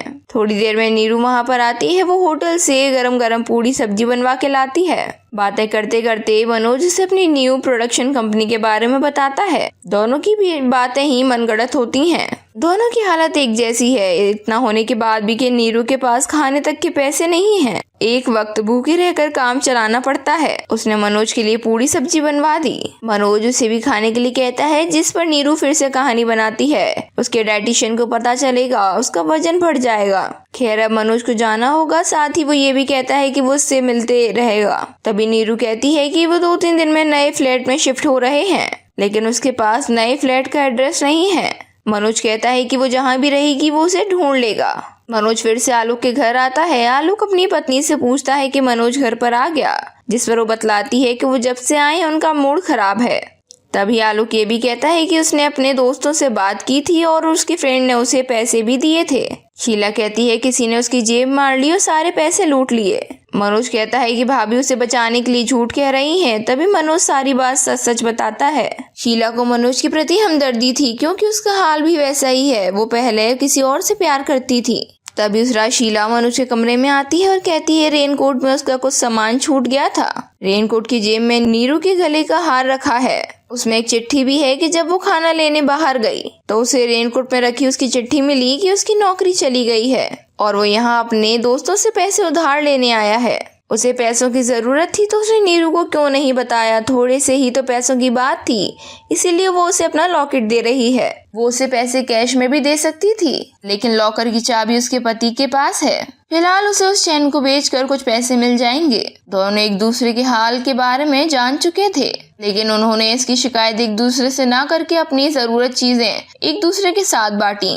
दोनों की आर्थिक स्थिति खराब है, लेकिन फिर भी दोनों निस्वार्थ एक दूसरे के लिए करते रहे। भले ही अब वो दोनों एक दूसरे के साथ नहीं है, लेकिन ईश्वर ने उन दोनों को एक दूसरे के लिए ही बनाया था। तो दोस्तों, इसी के साथ ये कहानी खत्म होती है। आपको कैसी लगी हमारे कमेंट सेक्शन में कमेंट करके जरूर बताइएगा। साथ ही अच्छी लगी है तो लाइक करें, अपने फ्रेंड्स के साथ जरूर शेयर करें। Thank you. बनाया था। रेनकोट एक 2004 की भारतीय ड्रामा फिल्म है जिसका निर्देशन ऋतुपर्णो घोष ने किया है और इसमें अजय देवगन और ऐश्वर्या राय ने अभिनय किया है। यह दो प्रेमियों की कहानी बताती है जो नियति से अलग हो जाते हैं, जो एक दूसरे से फिर मिलते हैं। यह मुठभेड़ प्रत्येक को उनके जीवन के बारे में सच्चाई का एहसास करने की अनुमति देती है। यह ओ हेनरी की लघु कहानी the gift of the Maggi का रूपांतरण है। फिल्म की शूटिंग 16 दिन में पूरी हो गई थी। फिल्म ने हिंदी में सर्वश्रेष्ठ फीचर फिल्म का राष्ट्रीय फिल्म पुरस्कार जीता और ऐश्वर्या राय को सर्वश्रेष्ठ अभिनेत्री के फिल्म फेयर पुरस्कार के लिए नामांकित भी किया गया था। इस मूवी के डायरेक्टर हैं ऋतुपर्णो घोष। ये मूवी लिखित है ऋतुपर्णो घोष और उषा गांगुली द्वारा। ये मूवी बेस्ड है प्राथिंग घोषा बाय मनोज बासु। इस मूवी के प्रोड्यूसर हैं Shri Venkatesh film. Hero heroine Ajay Devgan, Aishwarya Rai, Anu Kapoor. इस मूवी को छायांकन दिया है अवेक मुखोपाध्याय ने। ये मूवी एडिट की है अर्घ कमल मित्रा ने। इस मूवी को म्यूजिक दिया है देवज्योति मिश्रा ने। इस मूवी के डिस्ट्रीब्यूटर श्री वेंकटेश फिल्म्स। ये मूवी रिलीज हुई 24 दिसंबर 2004 को। चलने का समय 120 मिनट। देश भारत, जो कि हिंदी भाषा में ये रिलीज हुई। बजट था 50 मिलियन, लेकिन बॉक्स ऑफिस पर कमाई रही 48.76 मिलियन की। कलाकार के स्वरूप में अजय देवगन मनोज मन्नू के नाम से, ऐश्वर्या राय नीरजा नीरू की भूमिका में, सुरेखा सीकरी मन्नू की मां की भूमिका में, अनु कपूर मकान मालिक के रूप में, समीर धर्माधिकारी आलोक के रूप में, मौली गांगुली शीला, गुलजार कवि आवाज के रूप में। चलिए दोस्तों, बिना किसी देरी की मूवी की शुरुआत करते हैं। रेनकोट एक इंडियन रोमांटिक ड्रामा है। ये कहानी दो प्रेमी जोड़े की है जो कि तकदीर के मारे हैं। उन्हें परिवार और बेरोजगारी की वजह से एक दूसरे से अलग होना पड़ा।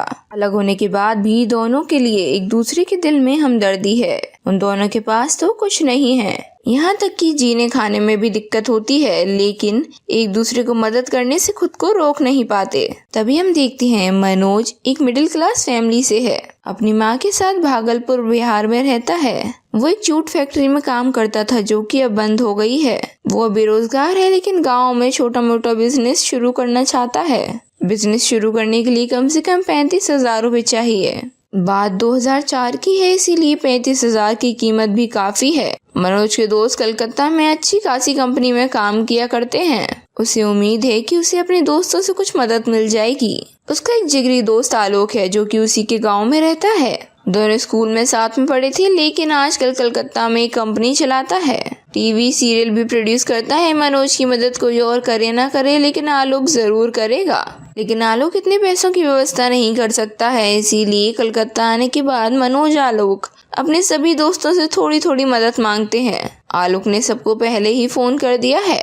उन्होंने एक कहानी भी लिखी है जिसमें सब कुछ है, कैसे जूट फैक्ट्री बंद हुई और उसकी वजह से उसे आर्थिक तंगी से गुजरना पड़ रहा है। बिजनेस शुरू करने के लिए वो दोस्तों की मदद की उम्मीद करता है। मनोज बहुत ही स्वाभिमानी लड़का है। उसे किसी और से पैसे मांगने में बहुत दिक्कत होती है।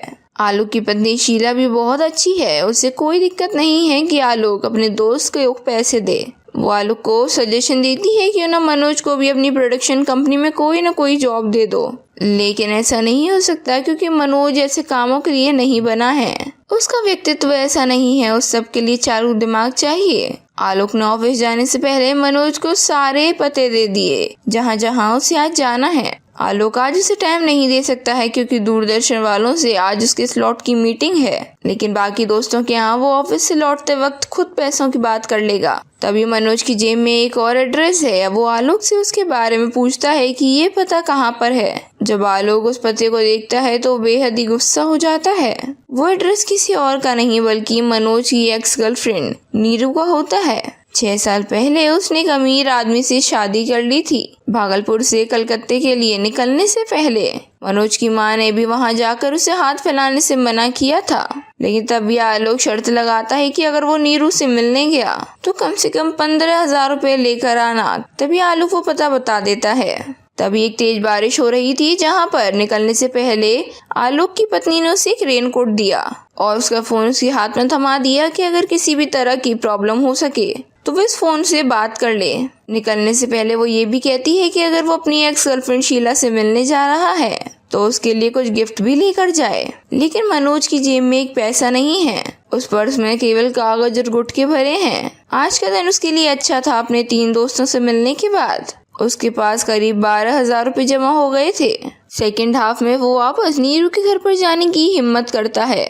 आजकल वो पहले वाले एड्रेस पर नहीं रहती है। बड़ी मुश्किल से उसने नीरू के नए पते का पता लगाया है। असल में मनोज को पैसों की कोई उम्मीद नहीं है, बस वो एक बार नीरू को देखना चाहता है। 6 साल से ऐसे ही टाइम बीत गया। वो कैसा है, क्या चल रहा है। बारिश में किसी तरह वो उस एड्रेस पर पहुंचता है। काफी देर बेल बजाने के बाद आखिरकार नीरू उस दरवाजे पर आती है। बताती है कि वो सो गई थी। कहीं ज्यादा देर तक मनोज बाहर खड़ा तो नहीं रहा। उस टाइम घर के नौकर भी घर में मौजूद नहीं रहती है। 2 नौकर हैं, लेकिन किसी काम के नहीं। मनोज नीरू के घर में बहुत सारे फर्नीचर देख लेता है, जिससे वो नीरू से सवाल करता है कि यहाँ इतना सब कुछ क्यों है। नीरू कहती है कि उसके पति कहते हैं सारे फर्नीचर एंटीक हैं, सारे फर्नीचर हटाए नहीं जा सकते, बड़ी बहू होने का यही नुकसान है, पुरानी चीजें भरी रह जाती हैं। मनोज देख सकता है कि घर की सारी खिड़कियां भी बंद हैं, इसलिए वो कहता है कि मुझे घुटन हो रही है। जहाँ पर नीरू कहती है कि अगर हमने खिड़कियां खोली तो बारिश का पानी घर में आ जाएगा। घर की लाइट भी जा चुकी है, लेकिन नीरू को जनरेटर भी चलाना नहीं आता है। पता नहीं नौकरों ने डीजल कहाँ रखा होगा। तभी मनोज उसके पति के बारे में पूछता है। नीरू कहती है कि वो जर्मनी गए हैं, उन्हें आज आना था, लेकिन उनके पास कॉल आया कि उन्हें वहीं से जापान के लिए निकलना पड़ेगा। अब उसे अकेले रहने की आदत हो गई है। मनोज नीरू से पूछता है कि वो भी अपने पति के साथ विदेश घूमने क्यों नहीं जाती। घर में रहकर उसका रंग उतरता जा रहा है। नीरू बताती है कि उसे अंग्रेजी भी नहीं आती है। अगर वो प्लेन के टॉयलेट में बंद हो गई तो वो किसी को बुला भी नहीं सकेगी। तभी घर का डोरबेल बजता है, जहाँ मनोज दरवाजा खोलने के लिए उठता है। नीरू उसका हाथ पकड़कर रोकती है कि आप यहीं पर बैठी रहिए, अगर बाहर कोई भी हुआ और उसने मुझे आपके साथ देखा तो सही नहीं होगा, और अगर इस बारे में उसके पति को पता चला तो वो शक करेगा। उन्हें नहीं पसंद कि मैं किसी और से बात करूं। तभी नीरू मनोज से पूछती है कि वो आजकल क्या कर रहा है। वो बड़े भाव से कहता है कि उसने एक प्रोडक्शन कंपनी शुरू की है। उसकी टीम लोकल टीवी सीरियल बनाती है। यहाँ कलकत्ता में आज उसकी दूरदर्शन में मीटिंग थी। तभी उसे आलोक की पत्नी शीला का फोन आता है। फोन पर बड़े ही कॉन्फिडेंस के साथ बात करता है, जहाँ शीला को भी अजीब लगता है कि कैसे मनोज का बर्ताव बदल गया। शीला ने उसे ये पूछने के लिए फोन किया था कि उसने अब तक कुछ खाया या फिर वो ऐसा ही है। तभी नीरू उससे पूछती है कि वो फोन भी रखता है। गांव में तो नेटवर्क नहीं आते होंगे, लेकिन तभी मनोज कहता है कि उसने ये फोन अपना सेक्रेटरी को दे दिया है। जब वो कलकत्ता आता है तो वो इसे ही यूज करता है। मनोज उसे ऐसे ही बड़ी बड़ी बातें बोलता है, जैसे गांव में उसने 6 मंजिल मकान बनवा लिया है। ऊपर के 2 फ्लोर में उसकी माँ और वो दोनों रहते हैं। घर में अटैच लैट्रिन बाथरूम है और एक नौकर माँ की सेवा करती है। उसकी माँ उसके लिए एक लड़की ढूंढ रही है, लेकिन उसे नहीं लगता कि उसकी शादी हो पाएगी। अगर दूरदर्शन में स्लॉट मिल गया तो उसे इस साल प्रोडक्शन का काम शुरू करना होगा। ये सारी बातें उसने अपने दोस्त आलोक के मुंह से सुनी थी। नीरू कहती है कि उसे अपनी सेक्रेटरी से बचकर रहना चाहिए। दोनों को बात करते हुए काफी देर हो जाती है, जहाँ पर नीरू मनोज से पूछती है कि वो क्या खाएगा। मनोज कहता है कि वो हर्बल डाइट पर है, वो उसके खाने की चिंता न करे। उसे दोपहर में ना खाने की आदत है, वो गुटखा खा लेता है, इसीलिए उसे दिन भर भूख नहीं लगती। नीरू कहती है कि वो भी डाइट पर है, फ्राइडे को केवल खिचड़ी खाती है। उसका ट्रेनर डाइट के मामले में बहुत सख्त है, ऊपर से नौकर भी अभी नहीं आए हैं। वो 2 मिनट में मनोज के खाने के लिए बाहर से कुछ ले आएगी। बाहर बारिश हो रही थी, इसीलिए वो मनोज का रेनकोट पहनती है। अच्छे से चेहरा ढककर बाहर जाती है। मनोज भी घर पर अकेला बैठा क्या करता, और अब तो बारिश भी कम हो चुकी थी, इसीलिए सिगरेट पीने के लिए वो घर की खिड़कियां खोलता है। थोड़ी देर बाद ही खिड़की पर किसी आदमी ने आवाज लगाई, क्या वो गेट खोल सकता है। उसे जोर का टॉयलेट आया है। आसपास कोई पब्लिक टॉयलेट नहीं है, क्या वो बाथरूम यूज कर सकता है। उसकी बातों में आकर मनोज दरवाजा खोल देता है। तभी मनोज उस आदमी को बोलता है कि अब वो जा सकता है, लेकिन आदमी कहता है वो बहुत देर से बाहर इंतजार कर रहा था और अब वो अंदर आ चुका है तो वो ऐसे नहीं जाएगा। तुम कौन हो जो मुझे अपने ही घर से बाहर निकाल रहे हो? मनोज बताता है कि वो नीरू के गांव से आया है, एक ही मोहल्ले में पला बड़ा है। मनोज कहता है उसे पता नहीं था कि वो उसका हस्बैंड है। वो आदमी कहता है कि वो उसका हस्बैंड नहीं है। वो कहता है कि वो मकान मालिक है, हर रोज किराया वसूलने के लिए वो यहाँ पर आता है, लेकिन वो दरवाजा नहीं खोलती, सारी खिड़कियाँ बंद रखती है। आज भी वो घर से बाहर ही था, तुम रिक्शे में आए, बैल बजाई और घर के अंदर आ गए। मनोज कहता है ये घर तो नीरू के हस्बैंड का है। मकान मालिक कहता है कि नीरू ये भी कहेगी ये फर्नीचर भी उसका है। अजी ये सब तो नाटक कंपनी का है, बड़े चालाक लोग हैं ये, उसी के मकान को नाटक कंपनी का गोदाम बना दिया। अगली बार आओगे तो यहाँ फर्नीचर का नया सेट मिलेगा। मनोज कहता है कि उसने शादी के समय देखा था कि उसके ससुराल का परिवार अच्छा भला था। मकान मालिक बताता है कि उसके पति ने उसे एक दिन बड़ी कंपनी का रिकमेंडेशन लेटर दिखाया तो उसने मकान भाड़े पर दे दिया, लेकिन जब भाड़ा समय से नहीं मिला, जब उसने इंक्वायरी की तो पता चला कि वो लेटर फर्जी था। बापूजी पहले ही नौकरी छोड़ चुके थे, जिस कंपनी में वो काम करते थे उसमें फ्रॉड किया, दूसरी कंपनी में भी उन्होंने वही सब किया, उन्हें वहां से भी निकाल दिया गया। अब आधी रात में आएगा तो शराब के नशे में धुत होकर। मकान मालिक बताता है कि वो 2-3 दिन में इन्हें यहाँ से निकालने वाला है। उनका 4,000 महीने के हिसाब से 10 महीने का 40,000 रुपये बकाया है। तभी मनोज मकान मालिक को 3 महीने का 12,000 रुपये दे देता है। उसके पास अभी केवल इतने ही रुपए ही होते हैं। अपने दोस्तों से उसे इतने ही मिल सके थे, जिसपे मकान मालिक से कहता है कि अभी वो इन 12,000 से अपना काम चला ले और कुछ भी करने से पहले एक बार उसे चिट्ठी जरूर लिखे, वो कुछ न कुछ जुगाड़ जरूर कर देगा। मकान मालिक 3 महीने की रसीद काटता है, उसके हाथों में थमाता है, फिर वहां से चला जाता है। मनोज ने नीरू के नाम एक चिट्ठी लिखी और रसीद के साथ ही मोड़कर पलंग के नीचे रख दिया ताकि उसके जाने के बाद वो रसीद वो देख सके। मनोज को नीरू का ये हाल जानकर बहुत दुख है। जब वो किचन में जाता है तो देखता है सच में किचन में खाने का सामान कुछ भी नहीं है, थोड़ी सी खिचड़ी है जिसे नीरू ने कटोरे में ढक कर रखा है। बाथरूम में ढेरों शराब की बोतल भरी पड़ी है। थोड़ी देर में नीरू वहां पर आती है, वो होटल से गरम गरम पूरी सब्जी बनवा के लाती है। बातें करते करते मनोज उसे अपनी न्यू प्रोडक्शन कंपनी के बारे में बताता है। दोनों की भी बातें ही मनगढ़ंत होती हैं। दोनों की हालत एक जैसी है, इतना होने के बाद भी कि नीरू के पास खाने तक के पैसे नहीं हैं। एक वक्त भूखे रहकर काम चलाना पड़ता है। उसने मनोज के लिए पूरी सब्जी बनवा दी। मनोज उसे भी खाने के लिए कहता है, जिस पर नीरू फिर से कहानी बनाती है। उसके डाइटिशियन को पता चलेगा, उसका वजन बढ़ जाएगा। खैर अब मनोज को जाना होगा, साथ ही वो ये भी कहता है कि वो उससे मिलते रहेगा। तभी नीरू कहती है कि वो 2-3 दिन में नए फ्लैट में शिफ्ट हो रहे हैं, लेकिन उसके पास नए फ्लैट का एड्रेस नहीं है। मनोज कहता है कि वो जहाँ भी रहेगी वो उसे ढूंढ लेगा।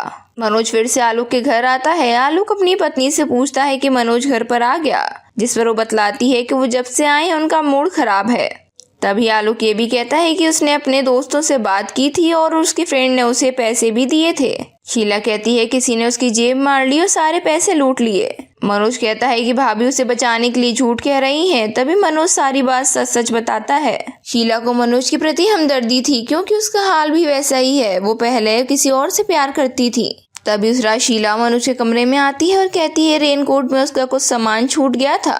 रेनकोट की जेब में नीरू के गले का हार रखा है। उसमें एक चिट्ठी भी है कि जब वो खाना लेने बाहर गई तो उसे रेनकोट में रखी उसकी चिट्ठी मिली कि उसकी नौकरी चली गई है और वो यहाँ अपने दोस्तों से पैसे उधार लेने आया है। उसे पैसों की जरूरत थी तो उसने नीरू को क्यों नहीं बताया। थोड़े से ही तो पैसों की बात थी, इसीलिए वो उसे अपना लॉकेट दे रही है। वो उसे पैसे कैश में भी दे सकती थी, लेकिन लॉकर की चाबी उसके पति के पास है। फिलहाल उसे उस चैन को बेचकर कुछ पैसे मिल जाएंगे। दोनों एक दूसरे के हाल के बारे में जान चुके थे, लेकिन उन्होंने इसकी शिकायत एक दूसरे से ना करके अपनी जरूरत चीजें एक दूसरे के साथ बांटी। दोनों की आर्थिक स्थिति खराब है, लेकिन फिर भी दोनों निस्वार्थ एक दूसरे के लिए करते रहे। भले ही अब वो दोनों एक दूसरे के साथ नहीं है, लेकिन ईश्वर ने उन दोनों को एक दूसरे के लिए ही बनाया था। तो दोस्तों इसी के साथ ये कहानी खत्म होती है। आपको कैसी लगी हमारे कमेंट सेक्शन में कमेंट करके जरूर बताइएगा। साथ ही अच्छी लगी है तो लाइक करें, अपने फ्रेंड्स के साथ जरूर शेयर करें। थैंक यू था। तो दोस्तों इसी के साथ ये कहानी खत्म होती है। आपको कैसी लगी हमारे कमेंट सेक्शन में कमेंट करके जरूर बताइएगा। साथ ही अच्छी लगी है तो लाइक करें, अपने फ्रेंड्स के साथ जरूर शेयर करें। Thank you.